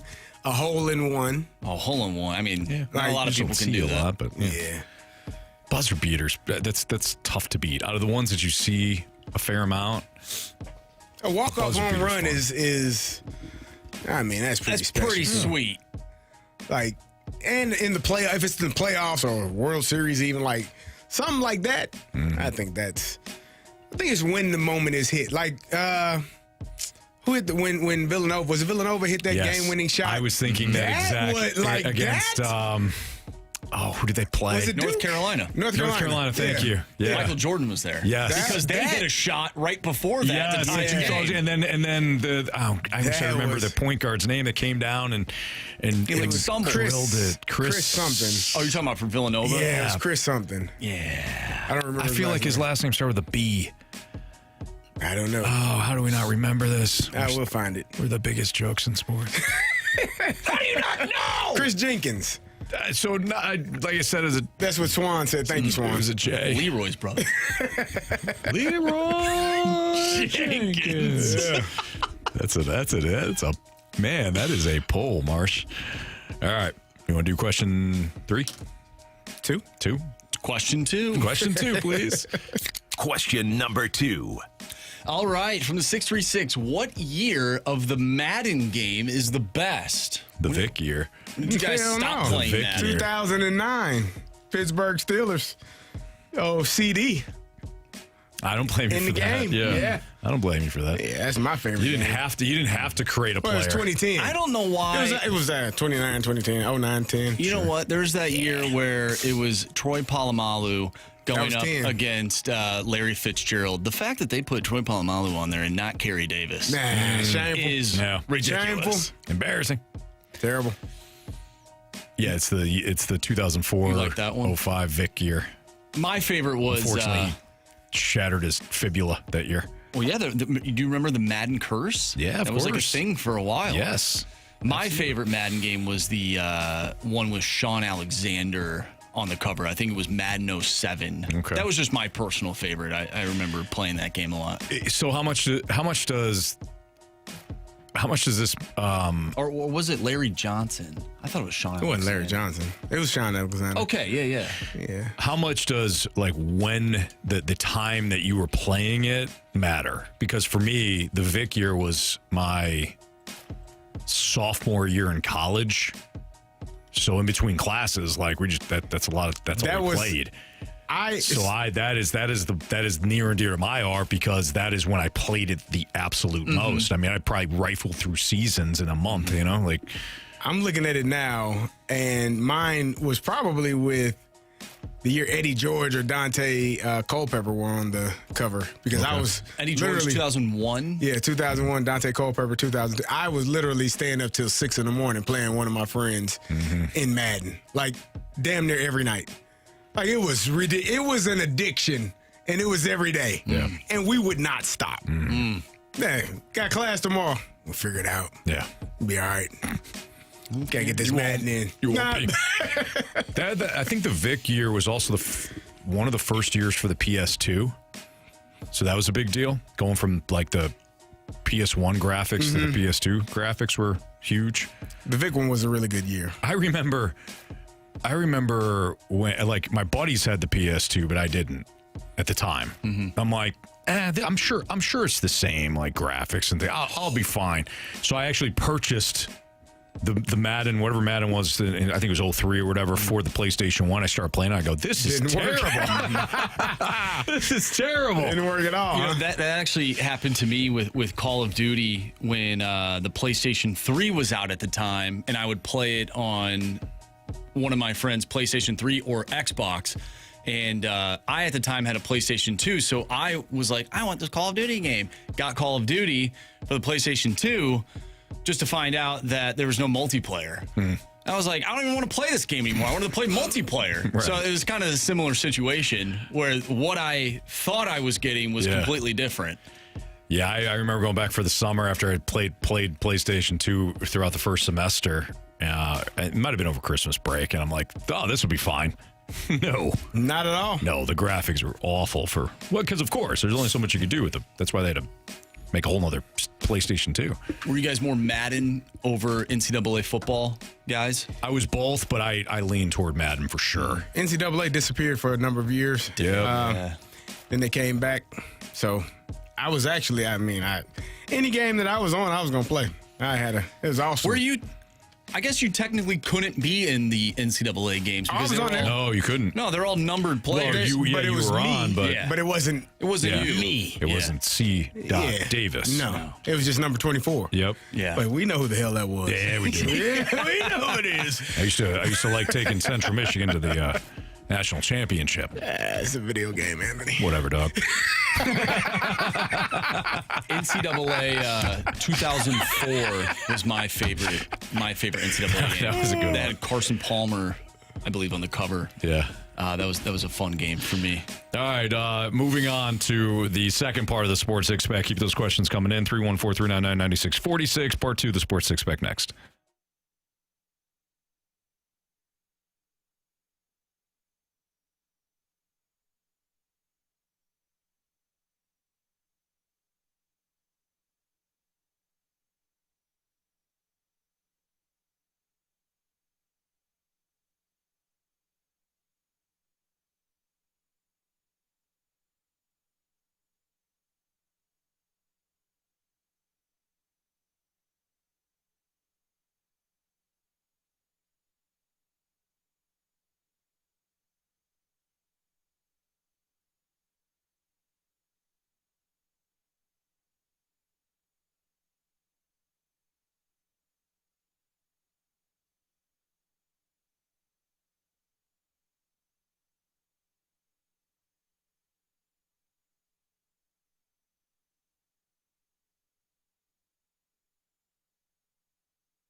Every single time we have my guy Stewie on, I feel like I learned something. Now, Stewie, I know recently that you refied an existing customer and you got a story behind it.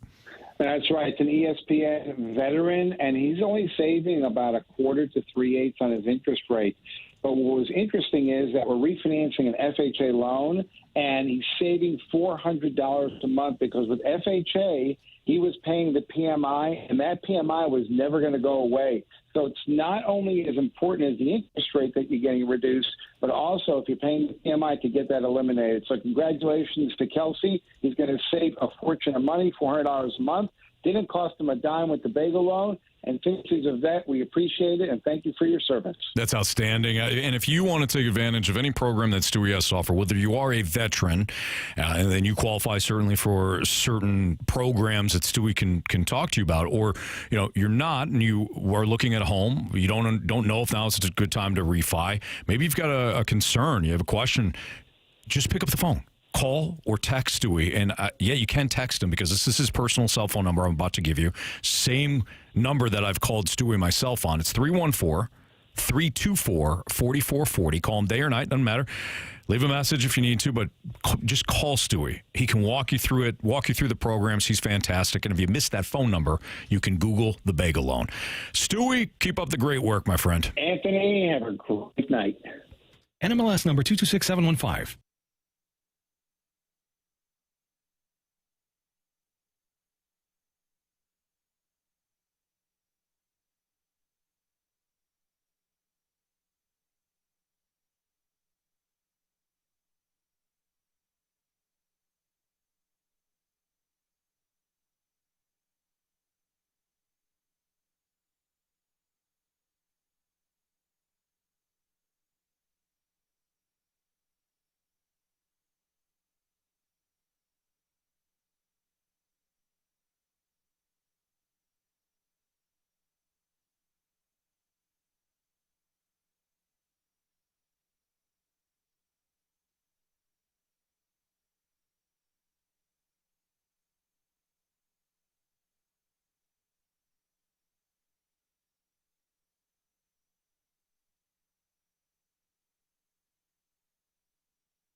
It's time for the Fast Lane to answer your sports questions. I want to ask you a bunch of questions.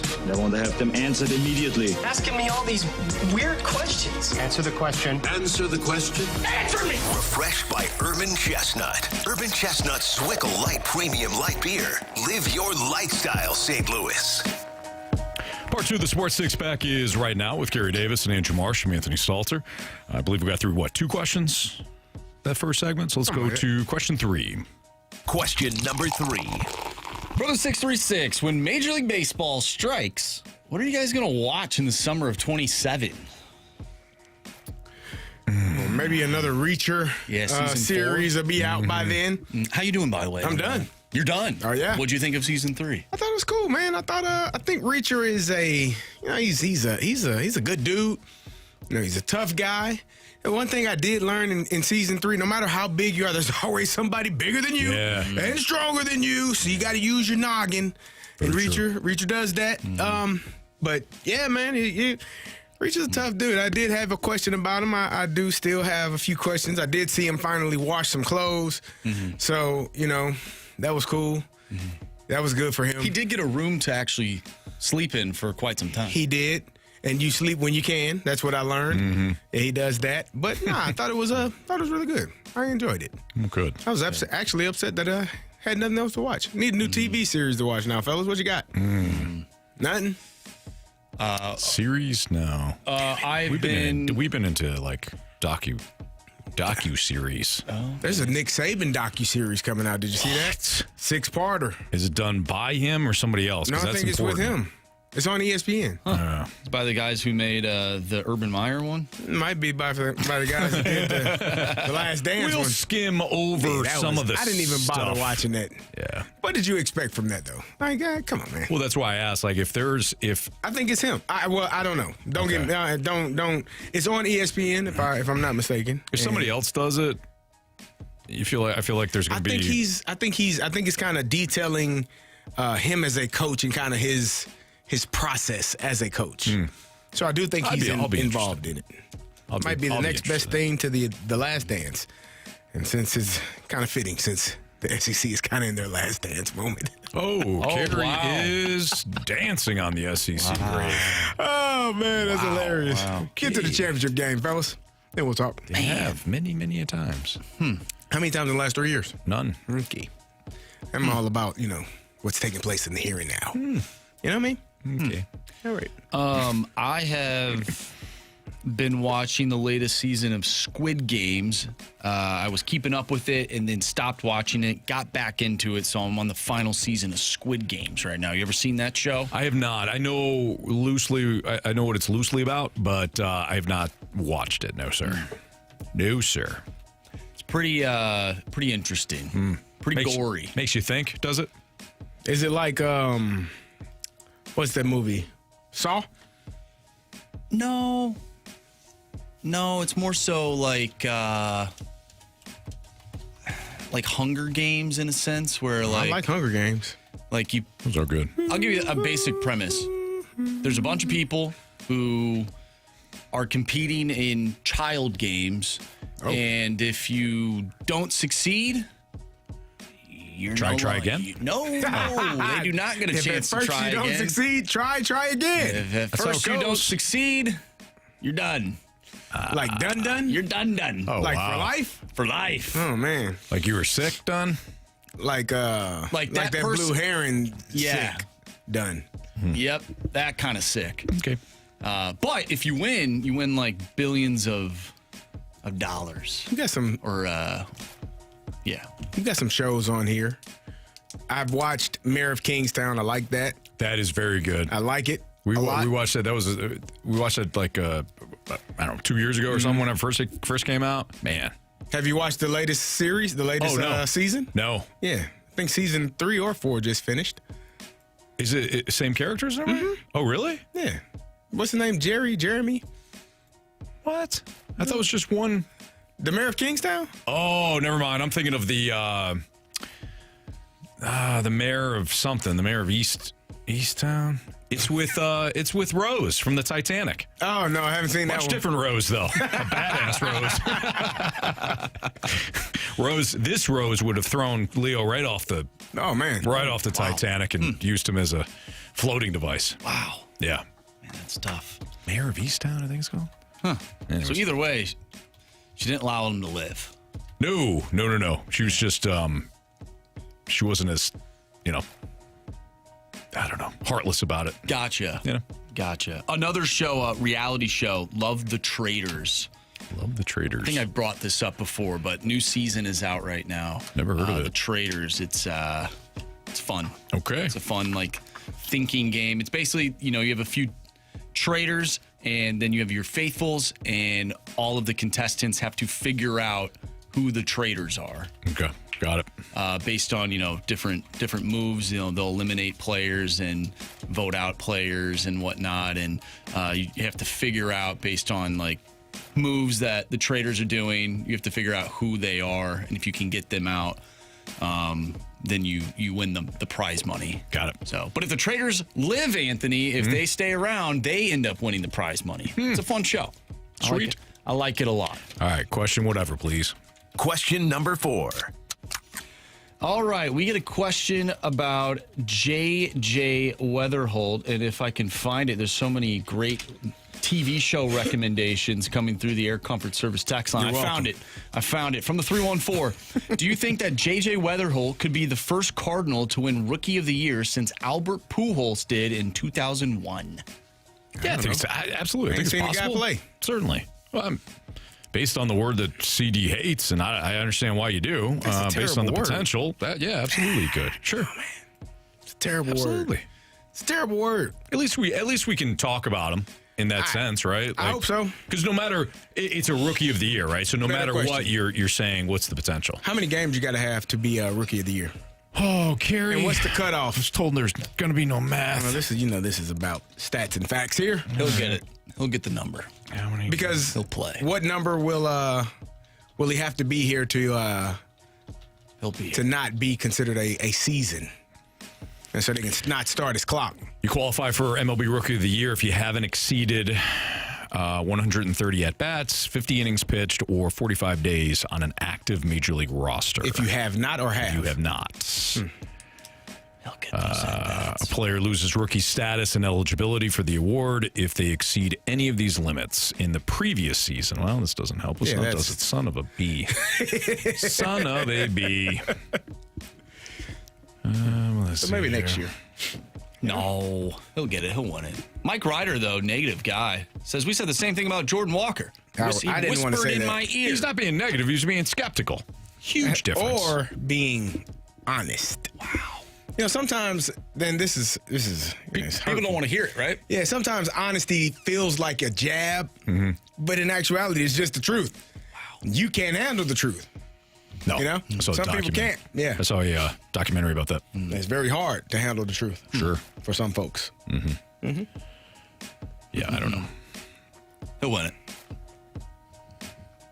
Calling it right now. Okay. I like it. Question number 5. All right, we'll do one more before we get to the gauntlet. From the 217, with the new additions to the bullpen, do you think Ollie Marmol will change the way he manages games? Do we think he's going to change the way he manages games? Yeah. He's going to have a mostly different roster, so he'll have to. Now, I don't know if that means he'll have a different approach when it comes to being more aggressive or less, but that depends on what you have on the roster. I always kind of laughed when managers in previous years would say, "Hey, we're going to be a speed team. We're going to steal more bases." Really, you got one guy that can steal bases. Your whole team's going to be a speed team? I don't think so. You need more than that? I would say so. Yeah. So I think Ollie will assess what he has. I think their team will be different. I think they'll be fun to watch, man. Good, clean fun from the Cardinals this year. Guys running fast, playing good defense, right up the middle. You know what I mean? Yep. I don't know who's the catcher. I have no damn clue about that. Who's going to call the game? Who knows? It's going to be Ivan Herrera. I've seen that. He got his elbow fixed, though. Yeah, he'll be great. It's like new. Yep. He got that Winter Soldier elbow now. Man, that'd be cool. That'd be sweet. Yeah. Absolutely. That'd be super cool. That would be sweet. He won't steal on him ever. Nah. By the way, there's reports out there that your Winter Soldier might be in the new Batman movie. Oh, that's different. The actor, Sebastian Stan. Oh, so not... No, not the Winter Soldier. I was about to say, that in can't, Batman. that can't No. work. One's Marvel, one's DC. Oh. No, you make a great point, Anthony. No, I'm talking about the actor. Yeah, throw Anthony off. Gotcha. You almost pissed him off. Reports that he could be Harvey Dent, Anthony. Harvey Dent, Two-Face. Yeah. Doesn't work? Nah. Not I care more about you? the Winter Soldier than the actor who plays Winter Soldier. You know what I mean? But I appreciate you thinking of me and bringing that He up. didn't care about the guy that actually does No, I care about the arm. You care more about the arm, not about the guy with the half fast-laned up face. Yeah, no. Gotcha. Absolutely, yeah. I care about that arm. I'm going to get that arm. Still waiting for you guys to give me that. Yeah. All right. It's Fastlane on 101 ESPN. Let's get to the gauntlet. We got a gauntlet returner next on 101 ESPN.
answers, one challenger. Can you survive the gauntlet? Brought to you by Blue Note Roofing. Roofing, siding, and gutters. Visit BlueNoteRoofingSTL.com for a free inspection. It's Fast Lane on 101 ESPN 405. Your time check is brought to you by Clarkson Jewelers, an officially licensed Rolex jeweler. We welcome Nick back for round 2 after knocking off Marsh yesterday in hockey. Nick, congrats on your Hoosiers winning last night. I got to ask you, what was going through your head when Miami had the ball and you had the roughing the passer call, and all of a sudden Miami's in Indiana territory? What was that like? Man, I felt like if that last pass wasn't an interception, it was going to go immediately to the house for a touchdown, and IU was going to have 30 or 40 seconds to get in field goal range. So I wasn't sweating it too much, but I absolutely just burst into jumping jacks when it was an interception, knowing that they had finally done it, and so many family members were at the game live in person. It was awesome. I still can't believe it, the way Indiana football has just taken the sports news front by storm. It's wild. Well, congrats, man. That's an unbelievable season, and be capped off the way it was. Excellent stuff. And I know that you had a pretty good day yesterday and pretty good night. So let's get to round 2 here. Would you like to take on CD or me next? I am going to take on Super Bowl champion Carey Davis. Good luck, Nick. Good luck, Carey. All right. Carey's going to go to the cone of silence. Nick, go ahead and tell Marsh to spin that wheel. Marshy, spin that wheel. I don't think I asked you this yesterday, but is there... Oh, no, I guess you did. Football, right? Were you hoping for football? Yeah, I'm going to live dangerously, and I know the wheel tends to punish those that do so, but I'm going to still hope for football. And Marsh? It's not football. It is not football. What about baseball, Nick? You like baseball? I do like baseball. I love the history of baseball. I haven't followed it as closely because, as we know, our Redbirds are in a bit of a lull, but we'll see how this goes. Hey, just a rebuild.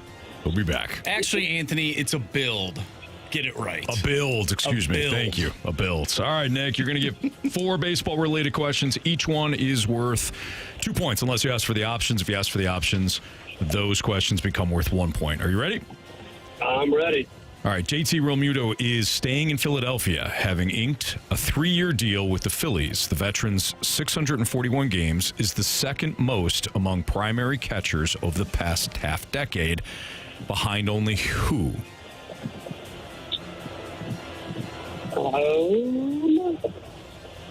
Let's see. Perez and KC has been there a while, but he's also been injured. Let's take the options to be safe. Sure. Salvador Perez, Will Smith, Sean Murphy. Oh, man. Well, Salvi it is. Final answer. Question number 2. On July 31st of 2024, Michael McGreevy was promoted from AAA Memphis to make his major league debut against Texas. This move coincided with which of the Cardinals' veteran starting pitchers landing on the injured list?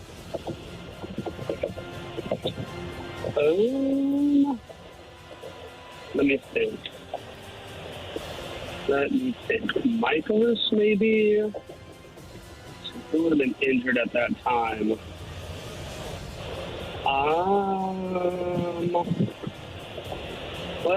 Let's take the options. Options are Steven Matz, Kyle Gibson, or Lance Lynn. Interesting. I'm going to go with Lance Lynn. Final answer.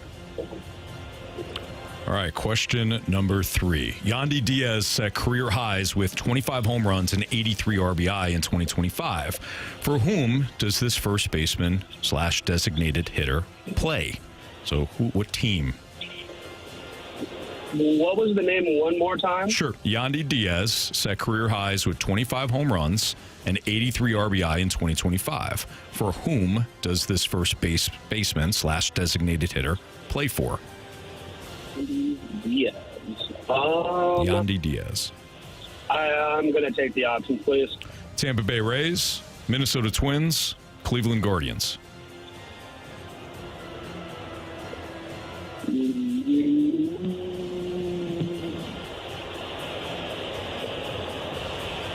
going to try the Guardians, please. Final answer.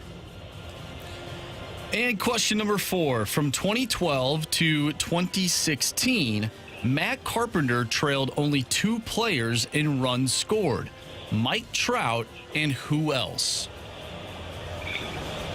Ooh. Let's see. Maybe Altuve or Springer. Let's go 4-4-4. I'll pick the options, please. Options are Ian Kinsler, Miguel Cabrera, or Josh Donaldson. I'm going to say Josh Donaldson. Final answer. All right, let's bring back CD from the Cone of Silence. Nick, how you feeling? I wish I had trusted my gut on Salvi, but other than that, we'll see how it goes. All right. Well, round through the gauntlet, we've got Nick versus Carey. Carey, fresh from the Cone of Silence. Yeah. Everything good? Oh, yeah, we're good. All right. Me and Mike Ryder just sitting there chit-chatting. Your category is baseball. Oh, baseball been very, very good to me. But pack a lunch. Okay. All right. Come on, man. Come on. JT Realmuto is staying in Philadelphia, having inked a 3-year deal with the Phillies. The veteran's 641 games is the second most among primary catchers of the past half-decade, behind only who?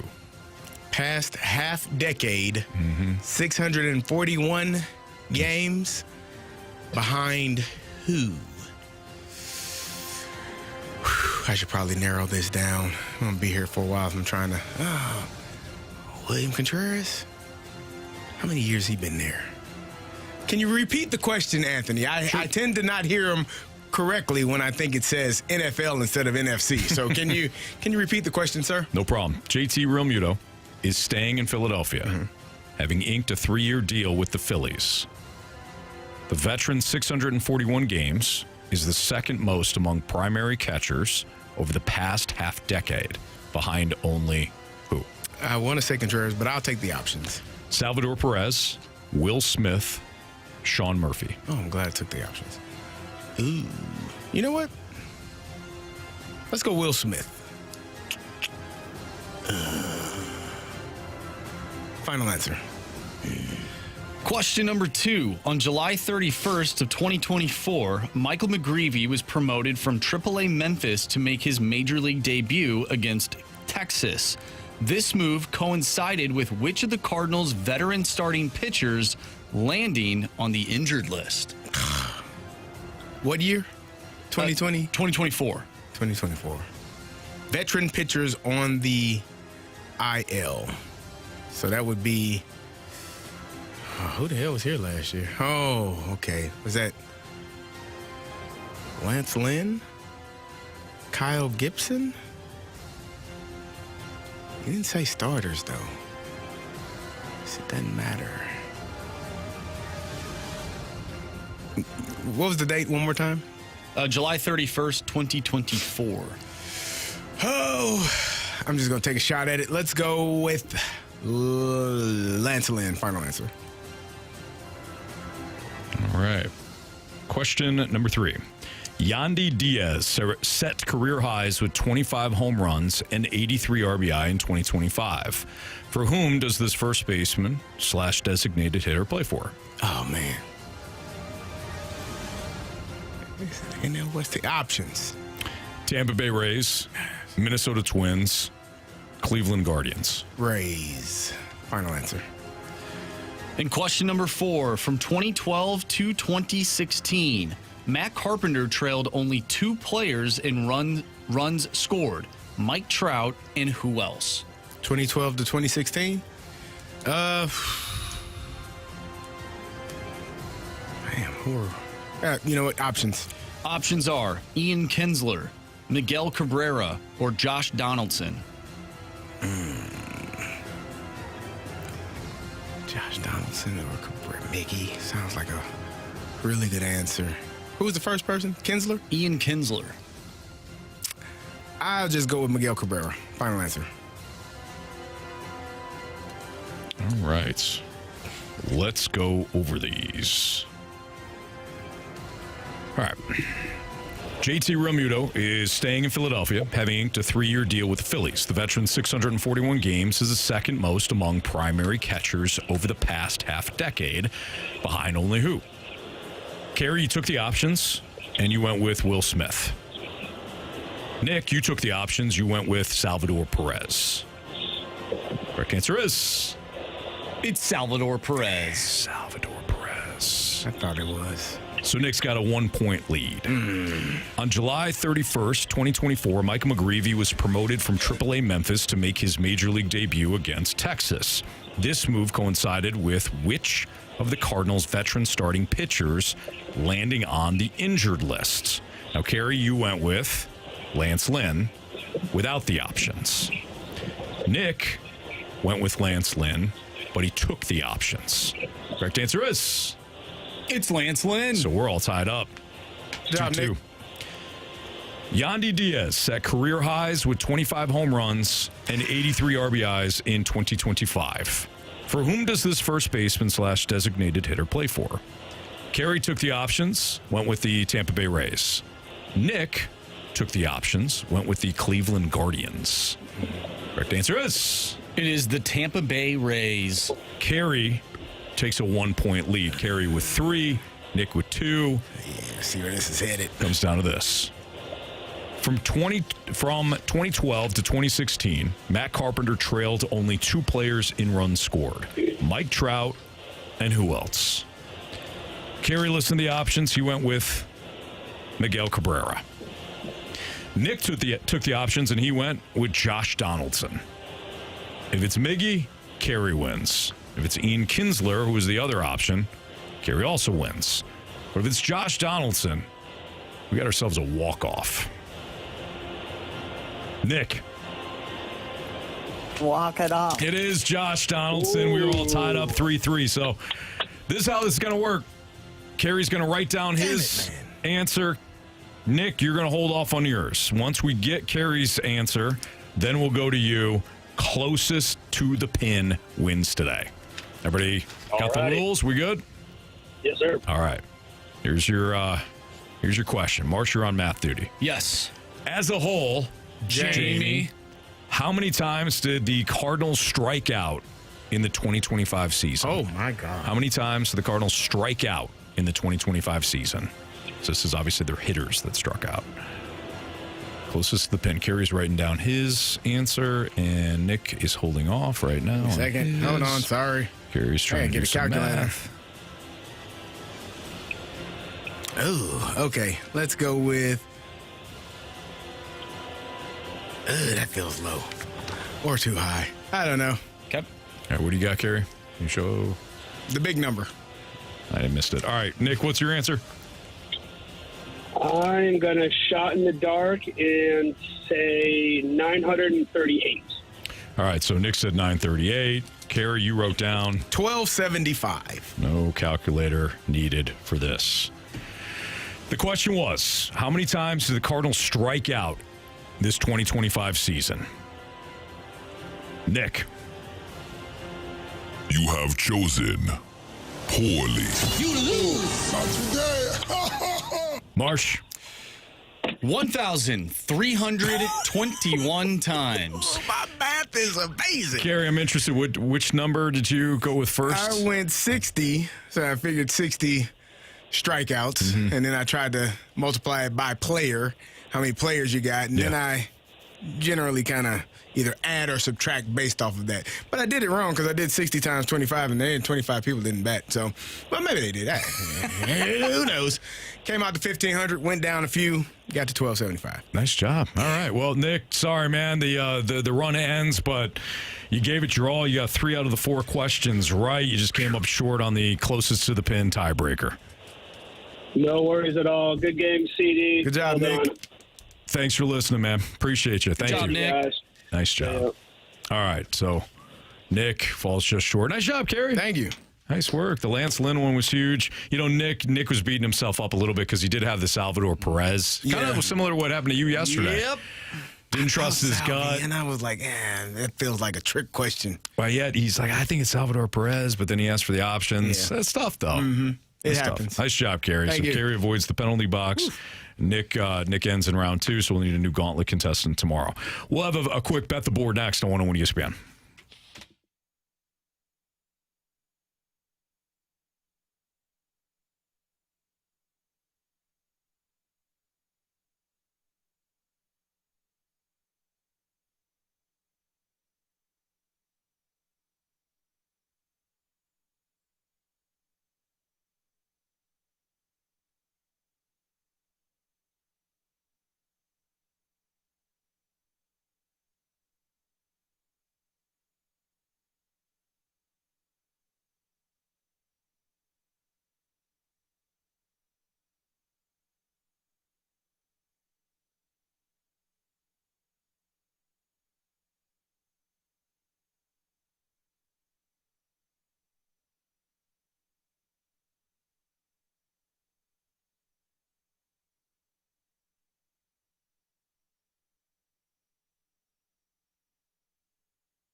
All right, time to play Bet the Board here in the Fast Lane on 101 ESPN. March, how we all do last night? Oh, we all did quite well. 4 for 4, Anthony. Oh, wow. Nice work, man.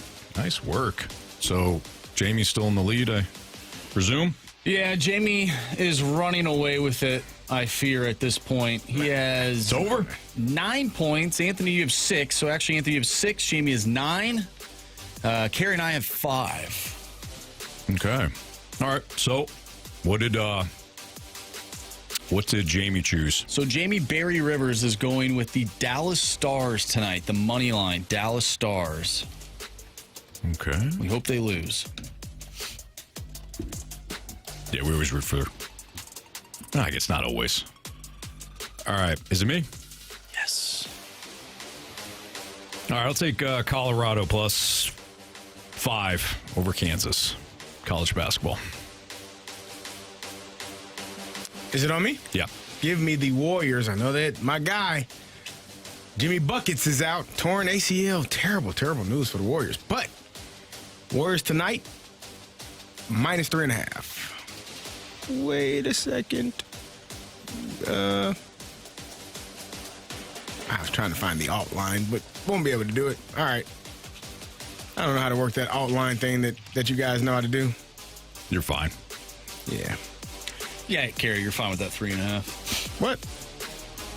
I don't want it. No, hell no. Give me 1.5 on the alt line. Is that better? Yeah, if you want. It's whatever you want, Carey. Yeah, give me the minus 1.5. All right, there you go. Marsh minus 148. I'm going with Joel Hofer tonight. Over 24.5 saves against the Winnipeg Jets. Over 24.5. Yes. Okay. Yeah. I was trying to figure it out in my head. What's going on here? All right, moving on. We're going to play fill in the blank next. So this is where you can text in the Air Comfort Service text line. Just send us a text with a question that's got a blank for the answer. You get it. You've played this before. So we'll play fill in the blank. Send in your fill in the blank question. 314-399-9646. It's next to 101 ESPN.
101 ESPN Sports Center.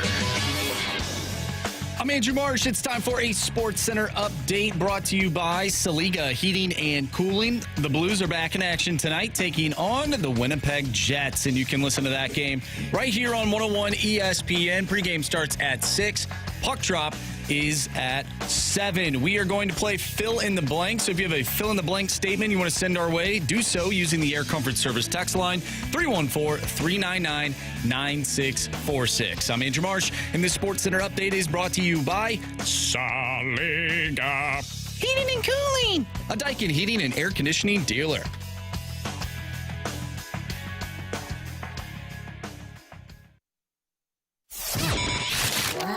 Blank, blank, blank, blank, blank. Fill in some blanks. All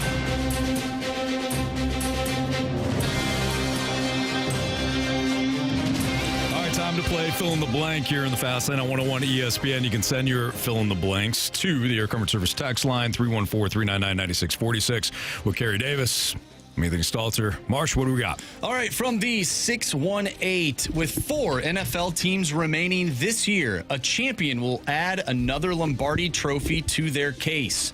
The next team to win their first title is blank. Say that again for me. Yeah. I'm slow. So there are 4 teams remaining this year. The champion will add another Lombardi to their trophy case. The next team to win their first title will be blank. Oh, their first title. In the NFL? Minnesota Vikings. Oh, man, I love that. Yeah. Great. Carey, wipe Minnesota that smirk Vikings. off your face. To win their first title, So what do we got? We got Detroit Lions. Yeah, that's a good one.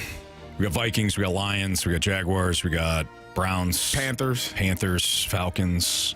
Who else? How about that hiring, huh, Anthony? Huh? Yeah. Ed? Huh? You like it?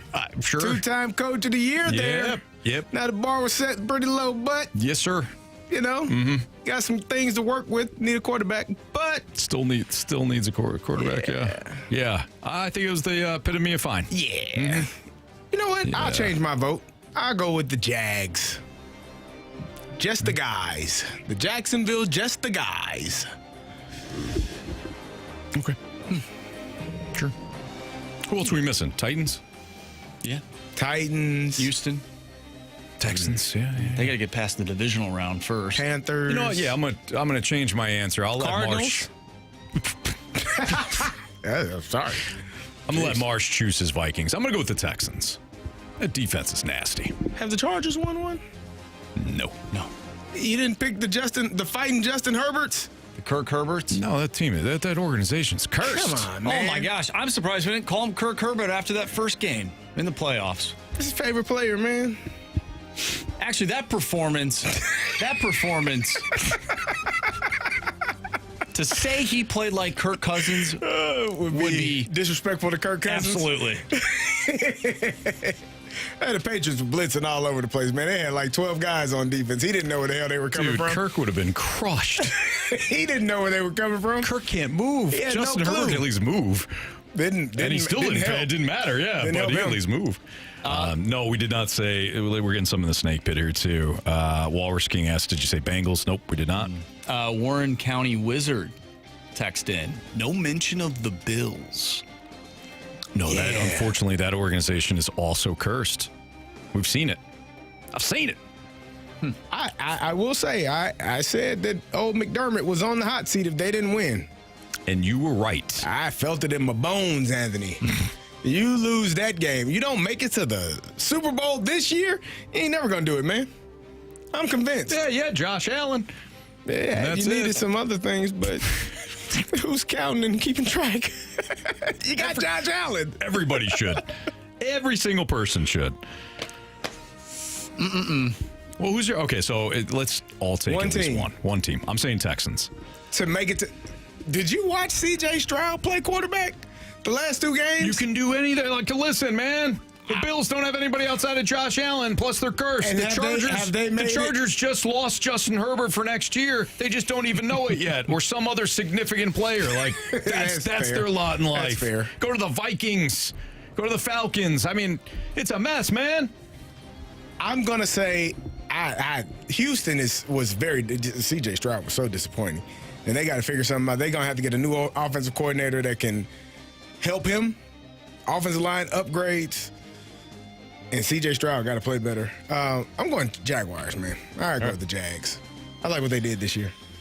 Before I die, Anthony, I'll take my Vikings. There you go. In 12 years, when that team that we're talking about finally wins a Super Bowl. Because for the next 10 years, it's probably going to be another team that has already won a Super Bowl. Let me ask you this. Be honest. Do you feel like you'll see one in your lifetime? A Vikings championship? Yeah, a Vikings championship. Do you honestly feel like you'll see one? And if you say yes, is it only because you never thought you'd see the Blues win a Stanley Cup? That's a great point.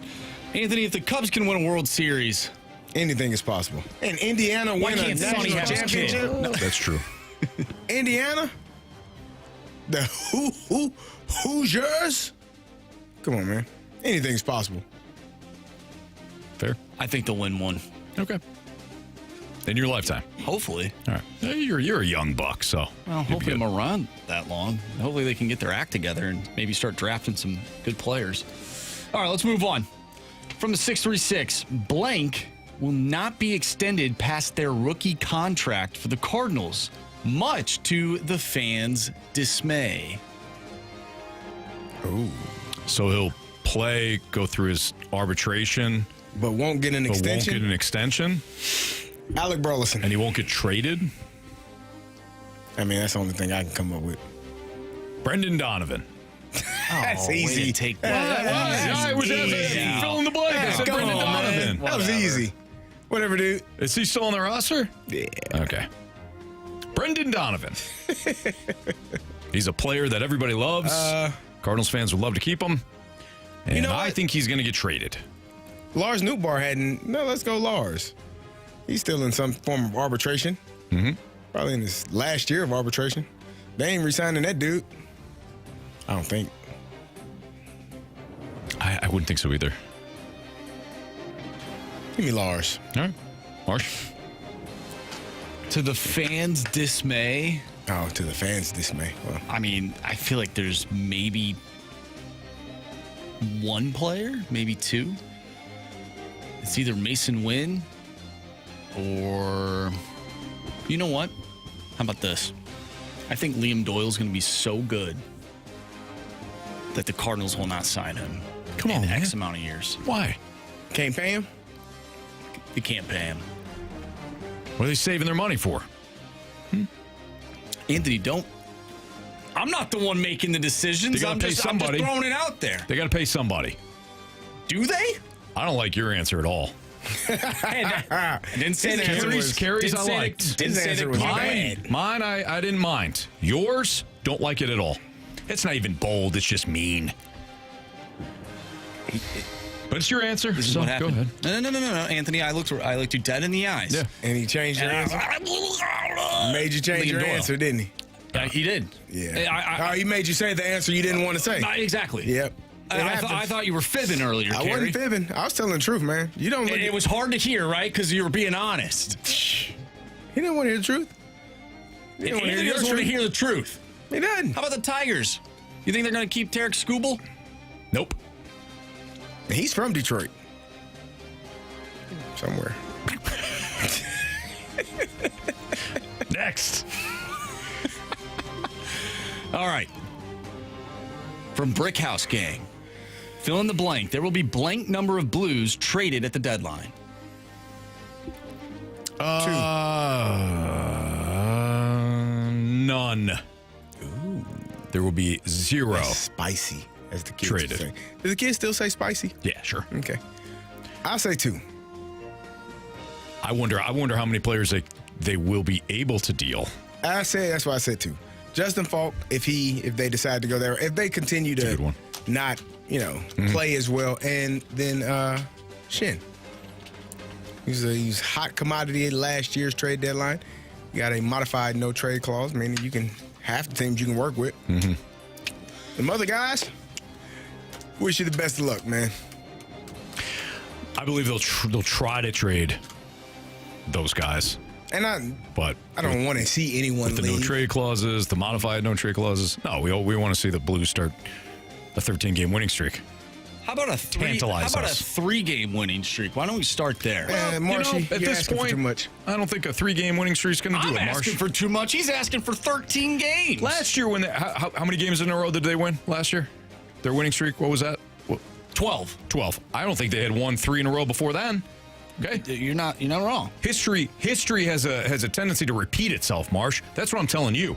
The Blues fans, get ready. Yeah, winning streak coming. First round of the playoffs. Mm-hmm. History going to repeat itself there, Anthony? Let's hope not. You better not. All right. We got any more? We have a few. This? No, let's do one more Blues. How about that? From the 314, blank is your next Blues captain. Jake Neighbors. Not Robert Thomas? No. Jake Neighbors. He said what he said. Nah, you're going to look him in his eyes. He's going to force you to say something you don't want to say. Look at me and tell me that I'm wrong? She came down in a bubble, Doug.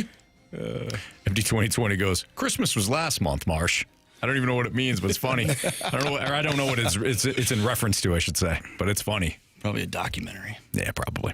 All right. It's Fastlane on 101 ESPN. Of the new NFL hires, who do we expect to have the most success? I mean, we've only got like 3 choices, right? This should be easy, huh? Maybe we'll make some predictions too. Put that on there. Did you? Mm-hmm. Yeah, of course I did. Oh yeah, there it is, right there. Hey, that's next on 101 ESPN.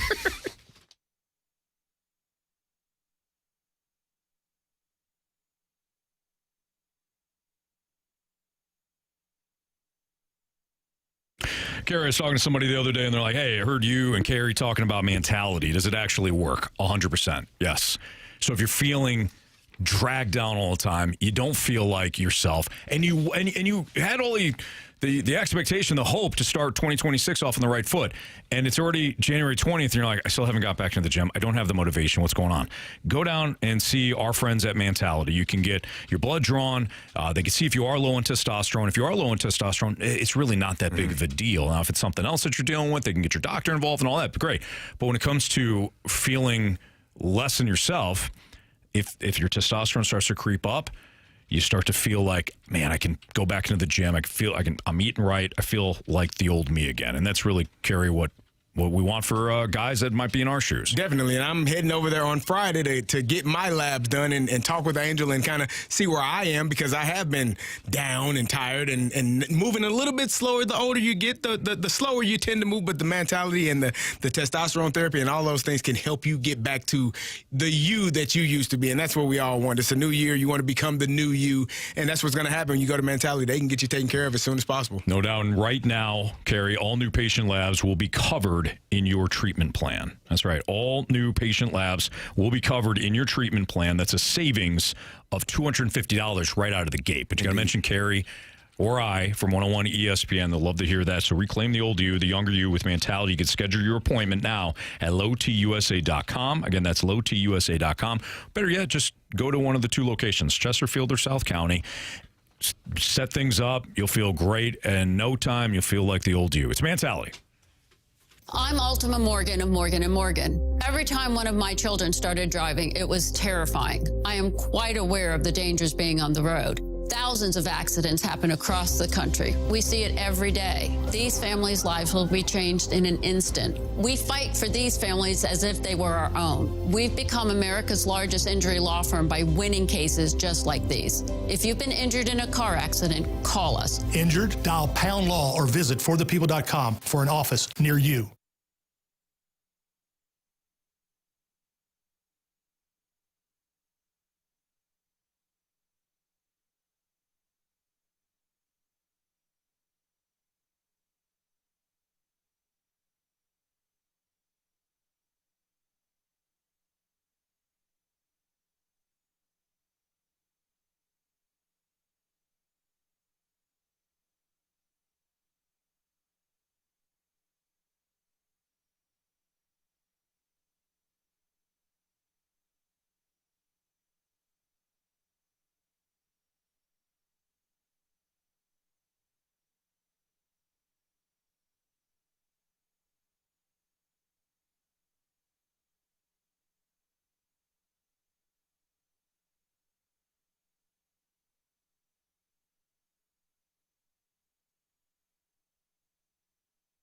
Ready for action, basketball fans?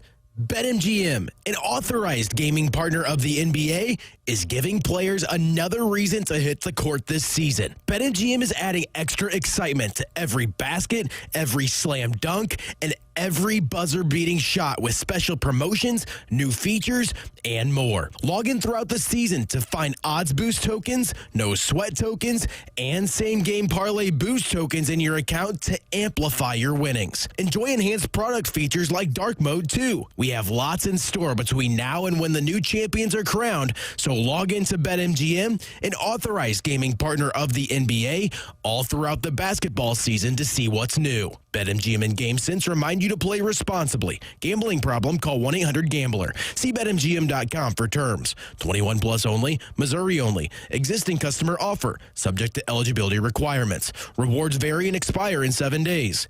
Please gamble responsibly.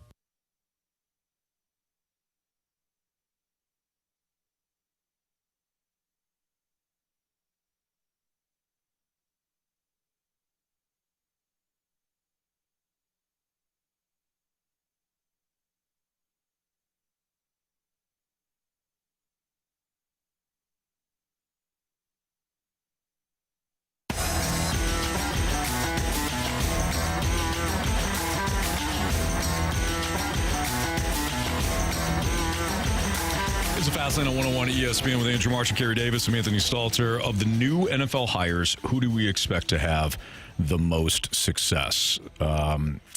There so far has been, 4 hirings? You had John Harbaugh, who was hired by the Giants, Kevin Stefanski, who was hired by the Falcons, Robert Saleh, who was hired last night by the Titans, and Jeff Hafley was hired by the Dolphins. Jeff Hafley was the former defensive coordinator for the Packers. As of right now, the openings are Carey's Pittsburgh Steelers, the Baltimore Ravens, Arizona Cardinals, the Raiders, Las Vegas Raiders, Buffalo Bills. Did you say Arizona Cardinals? I did. Okay. After firing Sean McDermott on Monday, the Buffalo Bills. Am I missing anybody, guys? I think that's it. Okay. Bills, Ravens, Steelers, Browns. I did not. Thank you, Cleveland. Yeah. Cleveland Browns. I know, it's easy to forget about that. No, that's not, what I meant. That's what he did. Yep, absolutely. The honesty, 100% right. It's hard to hear. Yeah, Waterboy just came in with the Browns on the snake pit as well. There's so a lot of two of teams you are still thinking about him. Still missing a coach, huh? That's correct. All right. Let's do this first. Let's make predictions. Who could go where? For the openings, and then we can get to how we feel about the guys that we already know about. I don't know who's going where with these openings. Okay, so I'm going to... I came in, BK mentioned Mike McCarthy to the Steelers, and I didn't... I was a Pittsburgh guy. Yeah, who cares? Okay. No offense. Why don't you just promote Arthur Smith? Why don't you not do that, actually, and go in a different direction completely? Okay. I think Sean McDermott would be... Sean McDermott's going to get another job unless he says, I'm not interested. He'd be great in Arizona. See, I think he'd be great with Vegas. Oh, yeah. Okay. They need boring right now. And Sean McDermott's a really good coach. It's a boring hire. Mm-hmm. He's not... He's a CEO type. He's got ties to the defensive side, but he's not. He's going to have to hire 2 strong coordinators and all that. He is a quote-unquote CEO type. So let's do... I think Las Vegas would make perfect sense with McDermott. You like that? Yeah. Okay. I like Francisco I keep calling him Francisco Mendoza. Fernando Mendoza is going to be the number 1 pick for the Raiders. I called him Francisco yesterday. Like an idiot. How about, can I get a Jesse Minter to the Ravens? I think that's a good fit. You like that? Actually, I was going to say Anthony Weaver to the tomato Ravens. But Jesse Minter to Pittsburgh. I don't want him in Pittsburgh. Okay. I don't know who I want in Jesse Minter Pittsburgh. to Pittsburgh. Thanks, Anthony. Sure. That's ridiculous.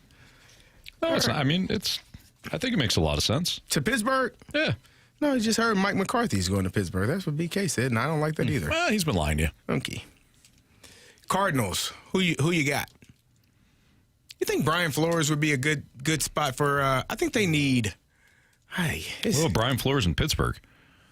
I wouldn't mind that. His name keeps going down the list of odds to be coached. Well, he is suing the NFL, so not to, You think that matters? Not to say that he's not. He should. He should be. Past that already. But there is still that.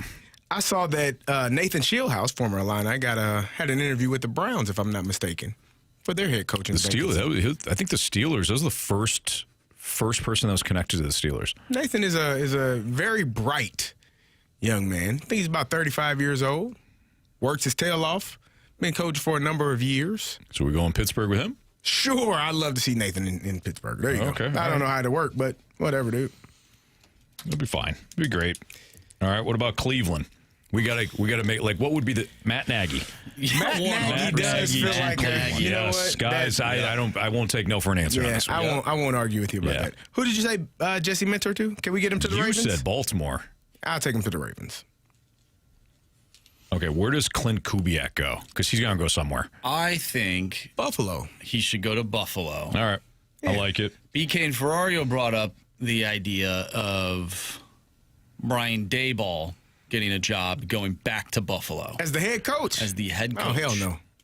I would rather take the unknown. I know that Daboll got the Giants job in part because of the work that he did with Josh Allen, but wasn't there an issue there at one point? Didn't Daboll give up play calling or something at the end of his Buffalo tenure? I don't think so. No? Okay. I don't think so. Yeah. He was the OC the entire time and then got the head coaching job in New York. I don't think he gave up play calling because then why the hell would the Giant? Well, I thought there was a rift. Maybe it was with McDermott. We have seen teams hire somebody who's given up play calling. Twice the last 2 years. Who are you talking about? The Falcons. Yeah. They said, hey. You should be excited about them. You like your offense? And he goes, yeah. Good. Why did you give up the play call in the last 2 years? I'm sure they didn't ask that. I got another one. They probably didn't. No. Mike LaFleur to the Cardinals. Okay. I've seen Rams that. OC. Yep. Mm-hmm. Okay. Staying in the division. They kind of, they're familiar with you. They want some of that Puka Nacua magic all over the Cardinals facility. Not going to happen. Holy smokes. No, you have the magic that they have with the play calling. Oh, gotcha. Yeah. What are you thinking, Anthony? You lost me. Can I throw out a name? And I genuinely don't believe that this guy will get a head coaching gig. But what about Dennis Allen and what he did with that Bears defense? No, thank you. He won't get into. I think he is the quintessential. You are perfect as a coordinator. Steve Spagnuolo. Yes. 2.0. Norv Turner. Yeah. Like Norv Turner, a brilliant offensive mind, outstanding offensive coordinator. Not so much as a head coach. I think that's what Dennis Allen is. Because don't forget, Marsh, he's had 2 gigs now. And usually you don't get a third. He was with the Raiders, then with the Saints. But in terms of defensive scheming, game plans, play calling. Outstanding. He is awesome. Yeah. I remember watching him shut down Tom Brady multiple times when the Saints were, he was the DC for the Saints going against the Bucs when Brady was with Tampa. But no, I don't think he is. Mike McDaniel, not a head coach next year for somebody? I think he's going to be an OC. Okay. Now, did Washington already hire their OC? No. So I think he would be interesting because don't forget, Mike McDaniel, when he was in Atlanta, and he's talked openly about this, he had trouble with alcoholism. He was drinking. He was drinking all the time. He was drinking on the job. And the Falcons brass at the time, led by Dan Quinn, got him help. And McDaniel, before the Dolphins and Commanders played, I think they played in London this year, Mike McDaniel openly talked about what Dan Quinn and the relationship in Atlanta meant to him. Oh, wow, yeah. And I wonder if Dan Quinn, I'm actually surprised it hasn't happened yet. So I could see Dan Quinn hiring Mike McDaniel. Okay, so I wonder what that would do for Washington next season. I mean, you get Jane Daniels. Healthy, hopefully. Terry McLaurin, healthy, hopefully. Deebo Samuel, all that. I mean, it's not a bad landing spot for him because Detroit hired Drew Petzing from Arizona. Because that was exciting, what they did offensively. Actually, the offense was pretty good. The defense was a dumpster fire. Nah, that team, I wouldn't have done it. You picked them to win the division. Yeah, and I was clearly wrong as hell. Look at me. Okay, so what team though with the new head coach hire has the most success? It's got to be Harbaugh. I know it's chalk. He likes Harbaugh. I actually. You don't think John Harbaugh will have the most success out of all these guys? The quarterback. So for me, looking at the two top teams on the coaches that have already been hired, for me are the Giants and the Falcons. Mm-hmm. Now the Falcons don't have a quarterback that's healthy. You shut your mouth. No, you're right. They got Kirk Cousins, but I actually like what the Falcons have more. I don't trust the Giants. I'm not a Jackson Dart. I don't trust Jackson Dart. Makes me nervous. The Neighbors is coming back from an ACL injury. Cam Scatterboot coming back from whatever he did to his leg. Mm-hmm. It was hanging off. It was barely hanging there. So you got two of your starters and two of your star players going to be returning from injury next year. And then you got some questions with the defensive line with the Abdul Carter from Penn State. There was a lot of questions about him last year and his maturity, I would say. So you got some questions on that defense. To me, the Falcons are, minus the quarterback position, they are plug and play. Like, they got everything you need. They got the elite running back. They got elite receiver, pass catchers. Guys, Drake London, my opinion. I love Drake London, but they need more. Maybe, but I would put Kyle Pitts out there. I wouldn't use him as a traditional tight end. I would use him as a huge slot receiver and see if you can match up I'm paying him as a tight end. He's going to play tight end. Are you going to pay him, though? Yeah. Oof. I would. I would. I wonder if that's one you just let go. I wouldn't let They're talking about franchise tagging him and all that. Like, do that first. You got to pay Bijan at some point and Drake London at some point. I think they got all of the pieces except for an injured quarterback right now. And I can get away with Kirk Cousins until Michael Penix gets healthy. But I don't know if he's got long-term injuries. He's torn an ACL like 4 or 5 times at this point. 8 times, I think. It's been a lot. But as we know, there are some teams that exist simply for other teams. Nailed it. I do like that they brought he kept Ulbrich, the defense coordinator.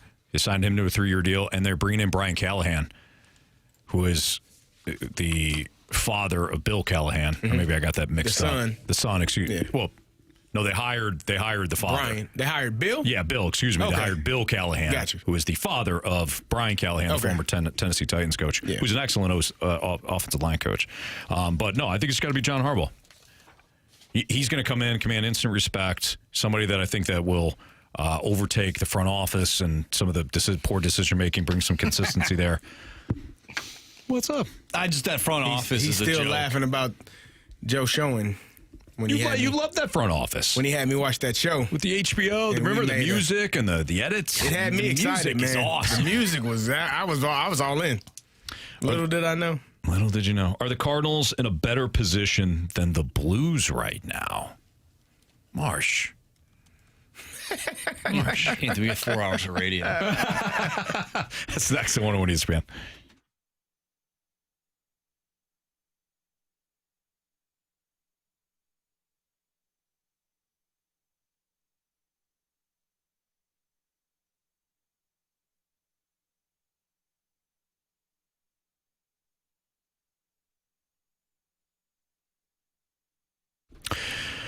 Championship Sunday is going to be a lot of fun. I'm really looking forward to the Rams and Seahawks matchup, the third installment.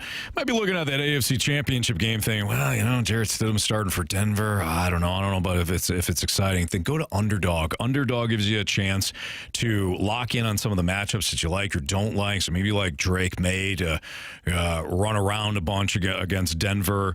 Choose him to go higher than his rushing total at Underdog.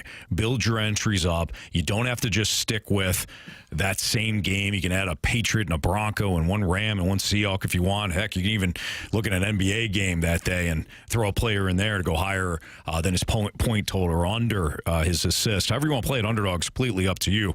But I love playing an Underdog. They give you a chance, if you get your entries right, to win up to 5,000 times your cash. If you're going to watch the games, you're going to tell all your buddies, I knew this was going to happen or that's going to happen, then play an Underdog. Download the app or go to the website. type in my name when they ask you for a promo code, just Anthony. You don't even need Stalter, just Anthony. And you're going to score $75 in bonus entries when you play your first $5. You can just use that promo code Anthony at Underdog, where you can make plays and win money. Must be 18 or older and present Missouri. Terms apply. See assets.underdogfantasy.com/web/play and get terms _DFS_.html for details. Concerned with your play, call 1-800-GAMBLER or visit www.ncbgambling.org.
Your time check is brought to you by Clarkson Jewelers, an officially licensed Rolex jeweler. So, Marsh, you would pose the question: are the Cardinals in a better position now than the Blues? I actually want you to have the runway here to explain what you mean, because you do make a very compelling case that perhaps the Cardinals are in a more advantageous spot than the Blues. So go for it, Anthony. I understand that this is an insane question to ask. No, it's not insane. Let's just walk with me, okay? Okay. All right. We know that the Cardinals are in a rebuild or a build, as I guess they're calling it now. But, if you look at this, the Cardinals don't have to worry about contracts anymore, right? They got those guys off the books. Oh, no, they got to pay guys. That's true. You know what? You're right. You're right. So I guess they didn't get them off the books, but they're not on the team anymore. They're still going to pay them. Mm-hmm. But they were able to move them to other teams to free up space for younger players to play. We'll say that. When I look at the Blues, they're not having a good year. A ton of fans have question marks surrounding their core, whether or not these are the right guys to get the Blues to where they need to be, Stanley Cup contenders. I just wonder if the Blues are somewhat in purgatory, or we talked about it a couple weeks ago, no man's land. I really don't know where the Blues are going. I thought we were going up. I have no clue. I really don't know. But at least we know where the Cardinals are, and we understand where they're trying to go.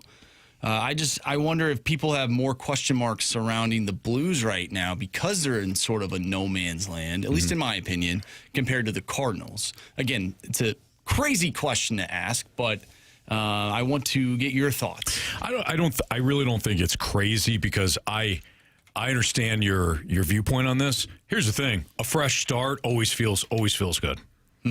Even if you have a long way to go, like the Cardinals do, a fresh start is always like. It's kind of like January 1st. Yeah. Does anything really change? It could. Completely up to you. But you gotta put it in motion. But it is this like fresh change. The past is the past. We're gonna get past it and let's move forward. So with the Cardinals, that's what it feels like. We're gonna clear out the molds. We're gonna not just put a fresh coat of paint on a house that's crumbling like they have been doing. Let's actually do some work. We're going to rip off the drywall. We're going to, find the structural issues. We're going to build a better foundation. And hopefully, over time, redo the bathroom, redo the kitchen, start to add the fun stuff. The vision is there because they are clearing house. So from that perspective, I do think the Cardinals are in a better position because they have more freedom. There it is. They have more freedom, right? They have more ability to walk around the cabin. Yeah. Blues? No, you got to sit in that seat. That's your seat. You paid for it. Kind of like made your bed, now sleep in it. Yeah. There's no getting out of this as of right now. What is their analogy when it comes to houses? Their analogy is they paid for some upgrades. Yeah. They thought they had the foundation. They thought they were good. Yeah. Well, maybe they still do, though. We don't know. Bills do, though. The Bills do. They decided to finance some of the big overhauls. Bills coming in, and they don't necessarily know if they love the kitchen. Oh, that's a good one. They don't necessarily know if they like the color in the bathroom. Right? You the color is you can paint over that color. Yeah, it's more like you've already more cabinets and tile and all that stuff. Yeah. You rip out that shower that you just put in. You might have to. It's gonna cost you some money, right? You got to deal with it, and you still got to pay for it. And by the way, you don't know if there's a leak in the basement, and those leaks are costly, man. Yeah. It cost you more money when there's leaks in there. Right. I don't think it's a terrible question. I think. I didn't say terrible. I said crazy. Well, I don't think it's a crazy question. Who called it terrible? I don't think it's a terrible or crazy question. I think the Cardinals, we don't know what the Cardinals are, right? We have no clue. And that's exciting. There's optimism. There's a little bit of hope. You get to see some young players go out there and have a good time at the ballpark. You get excited. And I think with the Blues, like you kind of know where they are. And it's not where you expected them to be. And that level of frustration or not getting the return on the investment that you thought, like when you put all that stuff in that house, your plan was to sell it for X amount of dollars, and the appraisal came back and said, hey, it ain't worth that, brother. You're like, what? I spent all this money. What the hell? What do you mean? Yeah. Yeah, so the foundation is not set right, and, you got some leaks here, and you got some things that you need to replace here, and you're like, nah. The contractor said it was all good, and you're like, no. The contractor was drunk when he lied to you. So I think the Cardinals may be in a better position by default. It's not because they're in a better position, but it's more where the Blues are right now is not an enviable position. No, because the expectations are higher. They were much higher. The expectations are much higher. There was so much more excitement coming into this season based on what you saw last year. And now it was only a 12-game sample. It wasn't a huge sample size. Right. Was that like a 10th of the season? Sure. Less than that? Yeah. I ain't good at math. I'm not either. But something like that. I don't know where India is. India or Indiana? You know where Indiana is. They just won a championship, Just won the national championship. College basketball. College football. Unbelievable. Football. I say what? Yeah. Oh, yeah, Anthony. College football. Huh. And that's not a 10th, actually. It's more like a 5th. I don't know. We don't care. We don't care. Whatever, dude. We had a good point from Thinks Dad. Nah. The Blues thought they got ahead of schedule and just fell back into it. Still have a lot of positive in the system. Cardinals are scraping the bottom, hoping for anything upward, still filling the system. I like that. That's a really good counter. Mm-hmm. So it depends on who's asking the question. And the reason why I think that is because if you're a fan right now of both teams, your expectations are not being met with the Blues. Your expectations for the Cardinals, unless you're one of these like unbelievably optimistic Cardinals fan that no matter what, as long as those players are wearing the two birds on the bat, we're going to be okay. Unless you're fully optimistic and it doesn't really matter what the team does or where the team could be telling you, hey, we're not going to win anything. And you're going to be like, nah, I don't believe you. Go Cards. Unless you're one of those fans. You don't really have any expectations for the Cards. But your expectations are being mangled right now for the Blues. So I think if you're asking that question from a fan's perspective, you may lean toward the Cardinals. But I do like the counter made by this person. 314 says the Blues are in their Dexter Fowler era. Time to make that move for Nolan Arenado. Do you agree with that? I don't, because I always feel the Blues do have a Fowler on their team. They do. They're much different Fowler. Yeah. Much different Fowler. Yeah.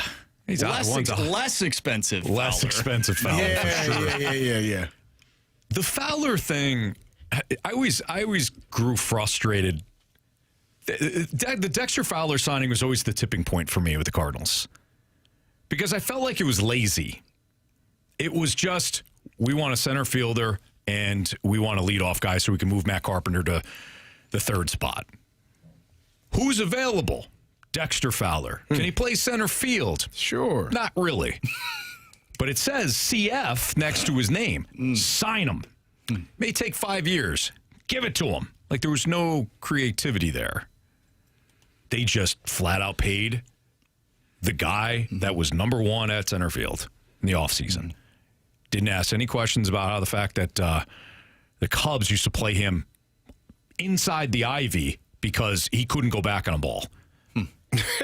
Well, it's easier to, if you're already back to start and to go forward. It's hard tracking those balls when they're over your head. Carey, you bring up a good point. I think the center fielder should be able to go backwards and forwards. Like a Jim Edmonds type. Depending on who you're looking at, probably. But it's easier to go forward. Sure. Yeah, that ball over your head, man, it's hard to track it sometimes. You don't want to have to do that. So if you start deeper and you're fast, use your speed. Go catch it. That's all you got to do. Did he have speed at that point? Ish. Sure he did. Doug Armstrong at least has been a little bit more creative with his moves, such as the Holloway and Broberg.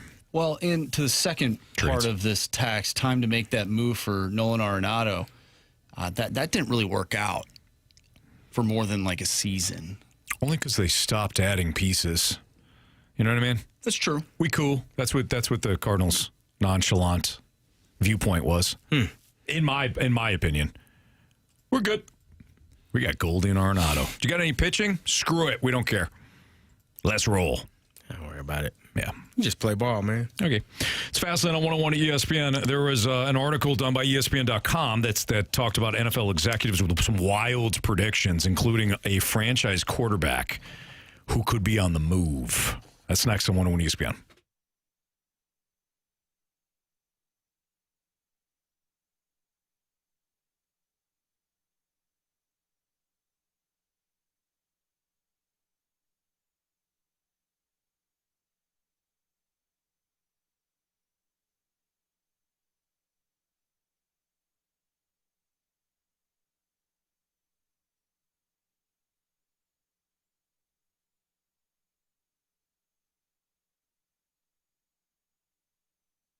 Hey, it's Carey Davis, and if you are in the market for a new vehicle, look no further than my good friends over at Genesis of St. Charles. They are the #1 Genesis dealer in Missouri for 2026. Genesis of St. Charles is your premier Genesis dealer, and they are closer than you think, located right off of Mid Rivers Mall and Highway 70, 5601 Veterans Memorial Parkway in St. Peters. You can experience the luxury service at their state-of-the-art facility, and they want your trade-in. Don't wait. Now is the time to visit. They are willing to pay more for it on any new Genesis purchase. No games, no gimmicks, just upfront pricing. You can unlock the e-price today, and every purchase comes with 3 years of complimentary Genesis service valet. That means complimentary vehicle pickup and delivery plus a loaner vehicle at no additional cost. If you're in the market for something new, let Genesis of St. Charles bring the test drive to you.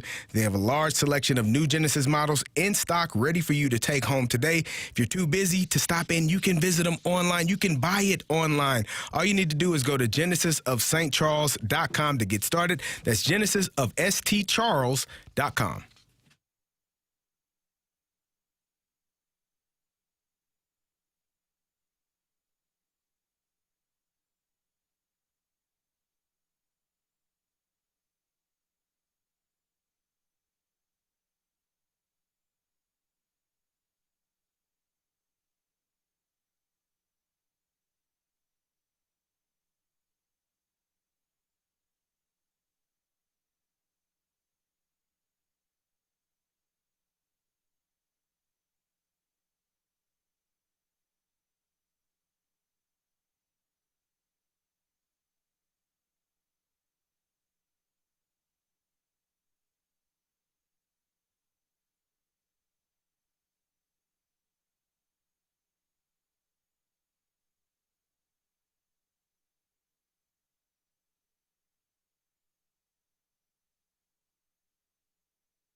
It's Fast Lane on 101 ESPN with Andrew Marsh and Carey Davis. I'm Anthony Stalter. Time for NFL execs made some predictions at ESPN.com, some bold predictions. And one of the ones that stood out was the first one, which had Lamar Jackson being dealt to the Las Vegas Raiders. The Raiders. So the thought process behind this is that Steve Piscotty was the owner of the Ravens. He wants Lamar to stay a Raven. He wants to, and he wants to kind of clear it up with Lamar in March, have a contract extension put in place.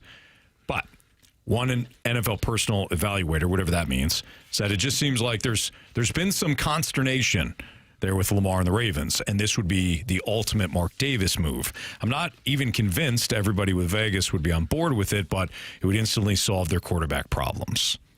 Now, these are big, bold moves, not that it's going to happen or it's any sort of reports. I don't think there's any chance in hell that this would happen and the Ravens would allow Lamar to move, but you're talking about at least 3 first-round picks, including the number 1 pick this year. Is that what you're getting in return? No players, just the picks? If I'm the Ravens, that's what I want. Who do I want on the Raiders besides Brock Bowers? Crosby? Max Crosby. If I can get Max Crosby and 2 first-rounders, Wouldn't be bad. Not at all. And one of those first rounders being this one this year, obviously the number 1 overall pick.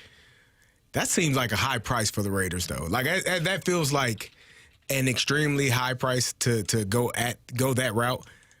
But I could see generally when you have both teams kind of getting screwed in a deal, that's when it's the best deal. Mm-hmm. And I think in that situation, both teams are kind of losing.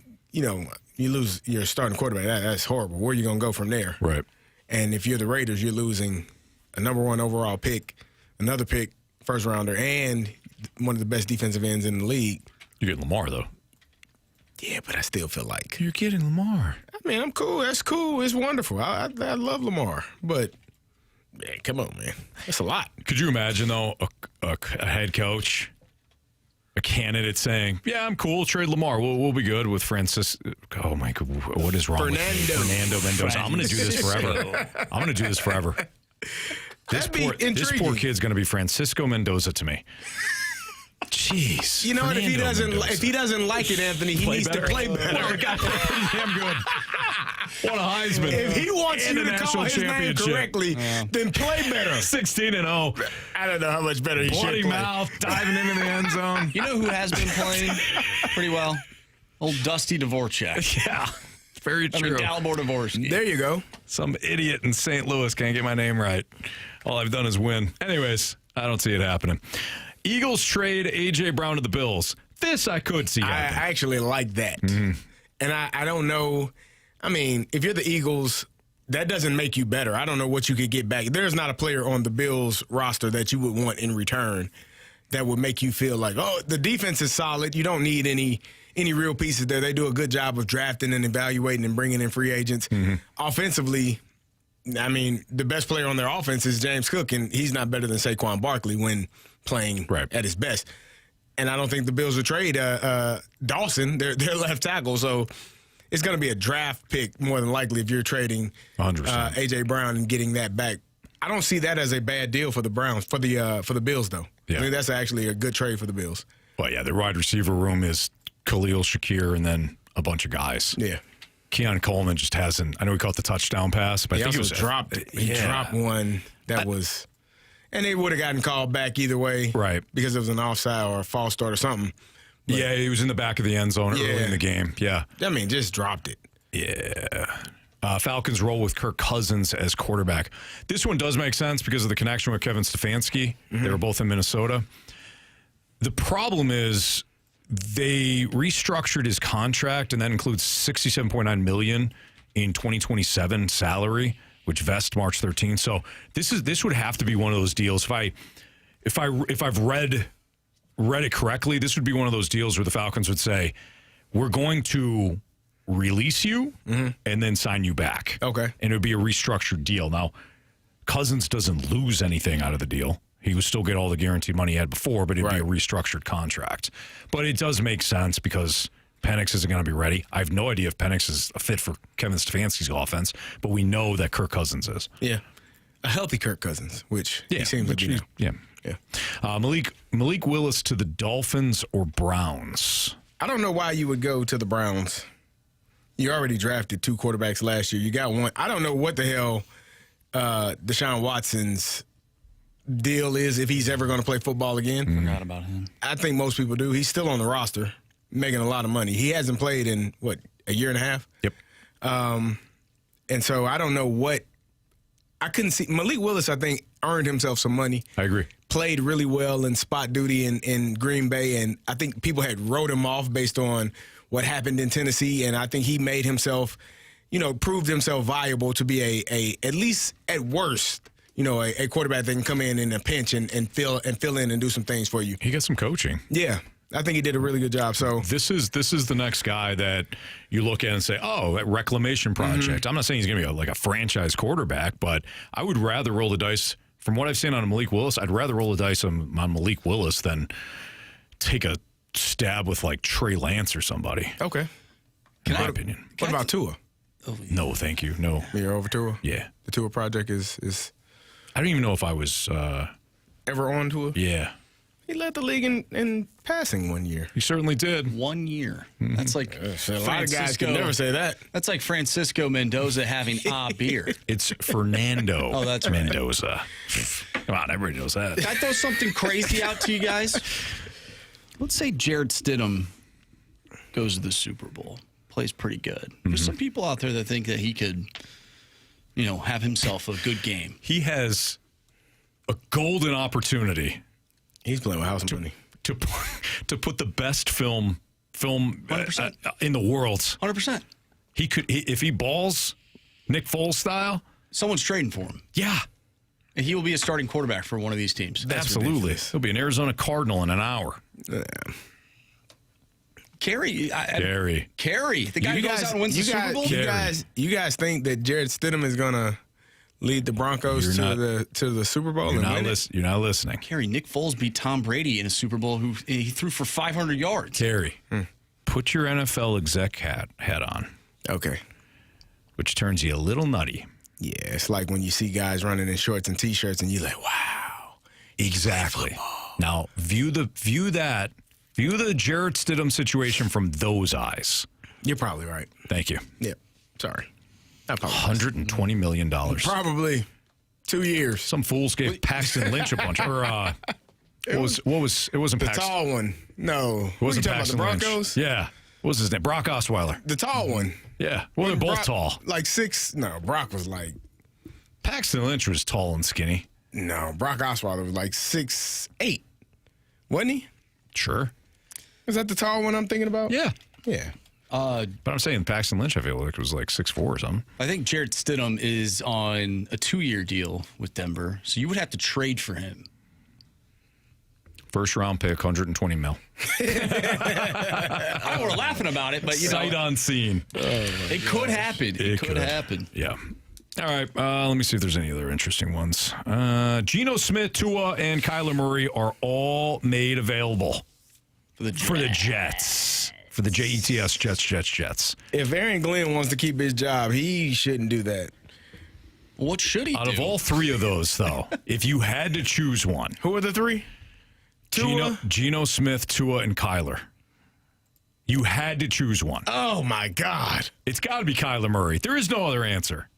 Does it got to be Kyler Murray? Out of those three, Geno Smith can't play anymore. Tua can't throw the ball more than 2 feet. And you have no idea. Right. You have no idea if he's going to play. It's Kyler Murray. That's a terrible option. It's the Jets. They got the 2nd overall pick, don't they? Who you going to take? Hell, I don't know. Exactly. Dante Moore said, I'm going back to school, fool. I ain't messing with y'all. Fernando going to play in the national championship? Yep. Probably first over? Yeah, no. Yeah. I'll stay in school for another year. Dante Moore is like, I will not be a New York Jet. Oh. So, it's Kyler Murray? Yeah. Yeah. It's got to be. I'll write you down. Aaron Glenn is gonna. You know what? I'll write you down for Kyler Murray. All right. NFL 4 Downs next on 101 ESPN.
101 ESPN Sports Center.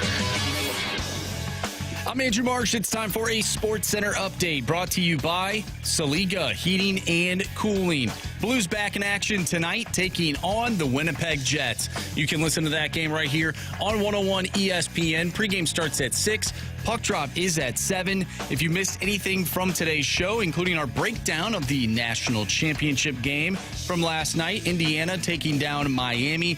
They win the national championship in football. If you missed any of those conversations, make sure you go to 101ESPN.com or check out the free Dobbs Tire and Auto Center's 101 ESPN mobile app. Just head to the podcast page and you'll find all of our shows there. And it's all brought to you by the Schaefer Door Company.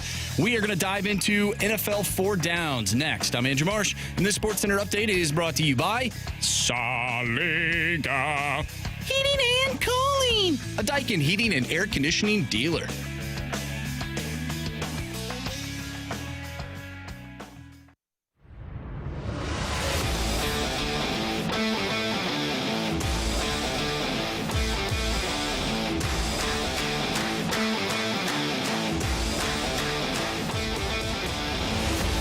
Time for NFL 4 Downs here in the Fast Lane on 101 ESPN. Fire. First down. All right, gentlemen, first down. Are we burying the Broncos prematurely because of the Bo Nix injury? Because everybody's talking about, well, they got no shot. Like Jarrett Stidham, they got no shot. It's a pretty damn good team, though. Patriots got to go to Denver. Granted, Stidham hasn't played since 23? 24. It was 23. 23. Yeah. He hasn't played in 10 years. Feels like it. Should be fine. Football years. Mm-hmm. Are we burying them? Yes, are we burying them too soon? I don't know if we're burying them too soon. They do have a legit defense. They can't run the football. Again, like I don't know what that's about. Bo Nix is there. They don't want to run it. No, I think they do. I just don't think they can. They don't want to run it well. Okay. Okay. Fair enough. I don't know if we're burying them too soon. I just think it's going to be difficult for a player who hasn't played in a couple of years, who, kind of been around for a while. Only his 6th year. He's 29. I don't know, man. It's going to be hard for him, I think. New quarterback. You kind of have your playbook set up for the guy that that does what he does well. I don't know how, similar those two are, Bo Nix and Jarrett Stidham, but it should be intriguing to see. I think New England should get after him, and they should make life hell on him, kind of like what they did against Justin Herbert in the wild card weekend. Mm-hmm. Make his life hell. I mean, they should be blitzing from so many different places or looking like it. If you ain't played in 2 years, it's hard enough when you are, in the rhythm and you play every week, but you ain't had live action in 2 years, and that's going to be a very, very difficult time. And it's the playoffs, AFC Championship game, all on the line. That's a lot of pressure to put on Jarrett Stidham. So I don't think we're overblowing. I think it's going to be a really tough task for him. Yeah, I agree with you, because anything that I say positively for Denver can immediately be negated by something negative. For example, the defense. The defense is excellent. Yeah. But they can't run the ball effectively, so they can't protect the defense. They've got home field advantage. Yeah, but they're starting Jarrett Stidham, and the Patriots haven't lost on the road yet. Yeah. Well, they haven't played on the road in the playoffs. They played on the road in week. Oh no. No, but the regular season they went. Gotcha. They were unbeaten on the road. So if they could play great defense and run the ball, cool. But they can only do one of those things. The other thing too, you don't have a legit playmaker. Courtland Sutton's a really good wide receiver. He had a rough day last week. And you lost Troy Franklin and you lost Pat Bryant. Yep. I don't know if either of them are playing this weekend. Evan Ingram, he only plays on the team. He only plays like 40% of the time. So I didn't even hear his name last week. It's just I don't love it.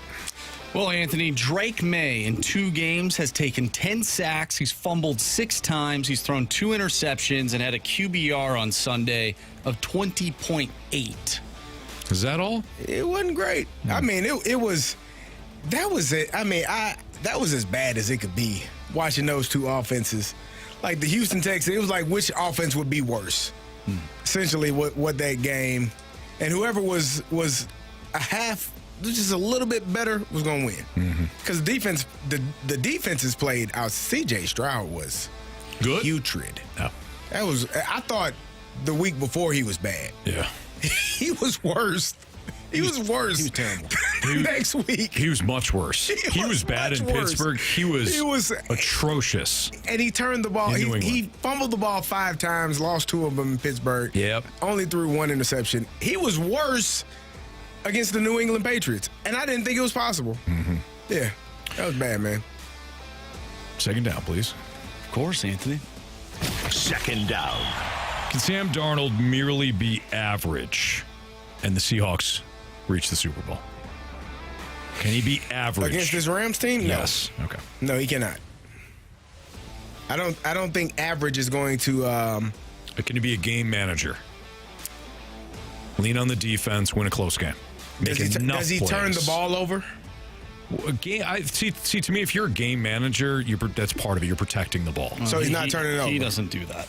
He's not going to throw for 300 yards. He's going to get you 200. 225 yards, no interceptions, then I think the Seahawks have a chance. Okay. If he has 2 touchdowns, 2 interceptions, and 250 yards, I think the Rams win. Yeah, I mean, we talked about it yesterday. He hasn't thrown for over 200 yards in like 4 weeks, 3 games, 4 weeks. Yeah, who's counting? Well, I am. Marshes. Okay. Yeah. I'm very dialed into this game, clearly. Just for my own sanity, I can't have him in the Super Bowl. Okay, fair. So I don't you speak about Anthony's 3rd most important quarterback in the NFL. No, ever. I know, and I feel bad. Justin Herbert, he might be a 2nd. Sam Darnold. Am I missing one? Just those 2, isn't it? That you. No, Kirk Cousins. Yeah, it's his 3. His top 3 quarterbacks of ranking the importance to the game of football. How could you do that to me? Well, he likes Patrick Mahomes in the month of January. Yeah, we didn't get to experience forgot about Patty. That this year. We might miss Pat for some time next year too. Yeah. The world we're living in, man. Yeah. You know, I hate to root against the guy, but you know, I don't need to hear it from the text line. I don't think you hate to. I don't need to hear it, Anthony. I don't think you hate to root against him. I really don't. Don't need to hear it. All right, fair. So. All right, moving on. Oh, yeah. 3rd down. Let's talk about another team you don't like. The Rams haven't played their best football in over a month. Are we overlooking their issues just because we know what they can be when they're ultimately firing on all cylinders? I think the Rams are a weird team. I think it's crazy. I think Sean McVay gets bored with what works, if that makes sense. Like how we talked about Kurt Signetti and Fernando Mendoza and that offense and how they'll just, whatever it takes, man. 5-yard route, cool, I'll throw it out there.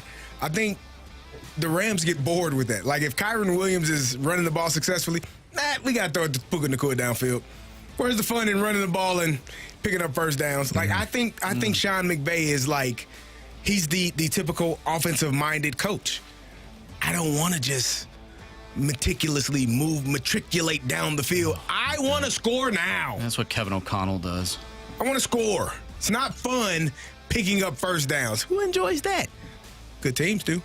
Whatever it takes to win. And for whatever reason, they just, and I was very, very, Kyron Williams, I love him in the run game. I was disappointed a couple times, man. He just turned the linebacker loose. Brisker almost killed Stafford in that game. Oh, man. Almost killed him. Yeah, he gave a quick look to the left and never saw man. Brisker. You got to know what you're looking at, brother. Oh, man. You get somebody hurt. Yep. So I think that I like Sean McVay as a coach. I think just because he's impatient, as most offensive coaches are, I think if he decides to do what's working instead of, and I think that's what happened against the Panthers in both of those games. The Panthers won that first game in Carolina because I think he got bored. Oh yeah, just watching. He just got bored. Okay, let's throw it around the yard. We got our MVP here, folks. Let me show you what I can do with him. Let's unleash him. No, let's just win the game, bro. I don't care how you win it. Doesn't matter. Kurt Signetti style. Kurt Signetti style. That's your favorite head coach now. Yeah, he's on the list, man. He is a Big Ten head coach, Anthony. Yeah, I like those guys, man. Very, very Great true. baller. Toughest conference in the world. Big Ten. A lot of people say it. They do have a couple good teams. Yeah. I'm not overlooking the Rams at all. And in fact, I'm not overlooking any of the flaws from these teams. I think that's what makes this conference championship round so fascinating. You know, I think we're leaning a certain way. We're probably leaning Rams. We're probably leaning Patriots in both of these matchups. But I would not be shocked if the Seahawks won or the Broncos won. I just wouldn't be shocked based on what we've seen all season long from every single team in the NFL and sort of what we've seen in the playoffs so far. I would not be shocked at all. So I'm not overlooking the Rams' flaws. I'm not overlooking anybody's flaws that are left in this playoff. All right, last one. Fourth down.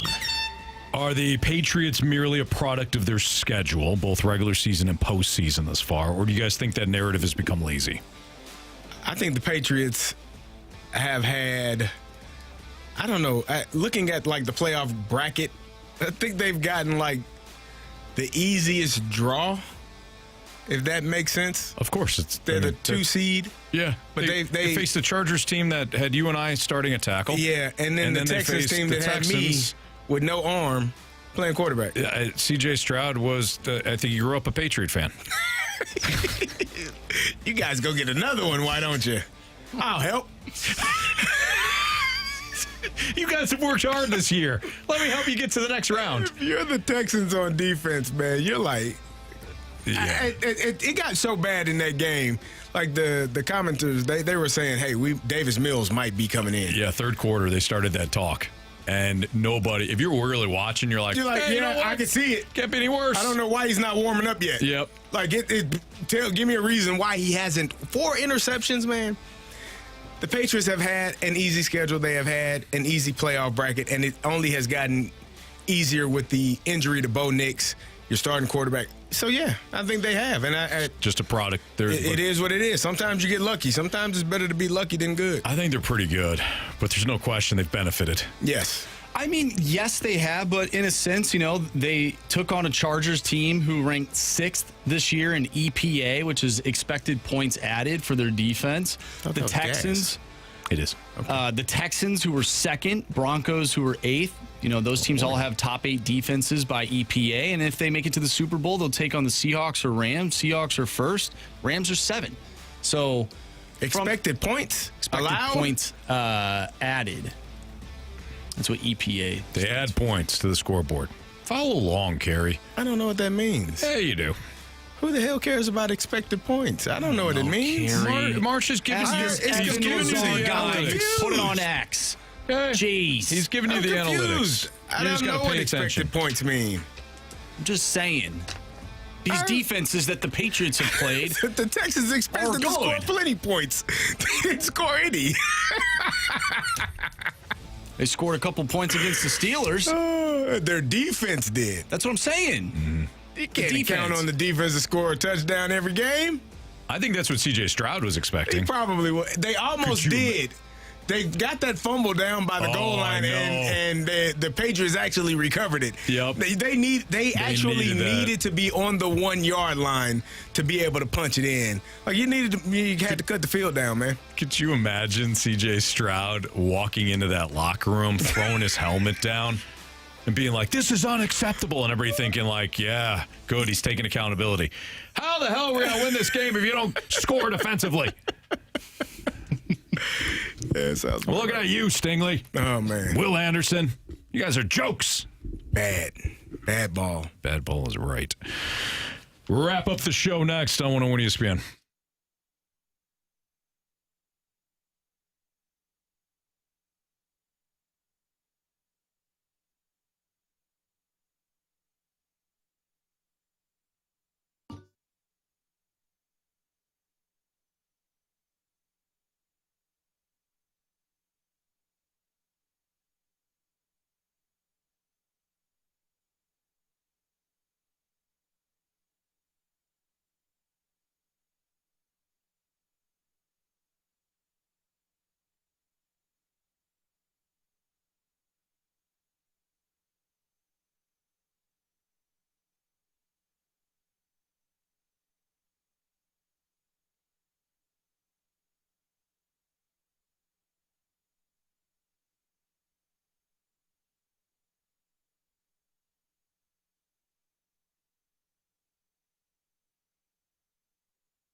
miss anything from today's show, you can always download the podcast available at 101ESPN.com or via the Dobbs Tire and Auto Center's 101 ESPN mobile app. All the podcasts brought to you by Schaefer Door Company. All right, let's jump right into our 3 stars. Don't want to miss that because we got the Blues pregame coming up here. It's time for the Fast Lane's 3 Stars of the Day, presented by Circus Sports. No bet fees ever with the world's largest sports book, now at your fingertips in Illinois and Missouri. All right, our 3rd star of the day goes out to Leroy Jenkins. Nice, well done. Yes. That's an oldie but goodie. Yes. 2nd star of the day goes out to being honest. Yeah, sometimes it's difficult. Especially when to hear, of course. Do it. Difficult to hear. Yeah. And our 1st star of the day, it's not the guy that won the Heisman. It's not the guy that won the national championship who will eventually get a statue at Indiana. It's some other guy with the same last name, Francisco Mendoza. Wherever you are, man. Wherever you are. Whoever you are. You know there is one. Yeah. Sure it is. Yeah. Somebody's texting them right now. They're talking about you on the radio in St. Louis. Right What'd I do? You're going to be the Raider. You're going to be the Raiders pick, man. Me? I just heard it on ESPN. How awesome is that? Yeah. With the first pick of the 2026 NFL Draft, the Las Vegas Raiders select Francisco Mendoza. Out of St. Louis, Missouri. Has he played ball? Nope. We don't know. All right, we got Blues and Jets pregame with Alex Ferrario coming up in about 5 minutes. Of course, got the game tonight. Everybody have a great night. For Andrew Marsh, for Jamie Rivers, for Kerry Davis, I'm Anthony Stalter. See you.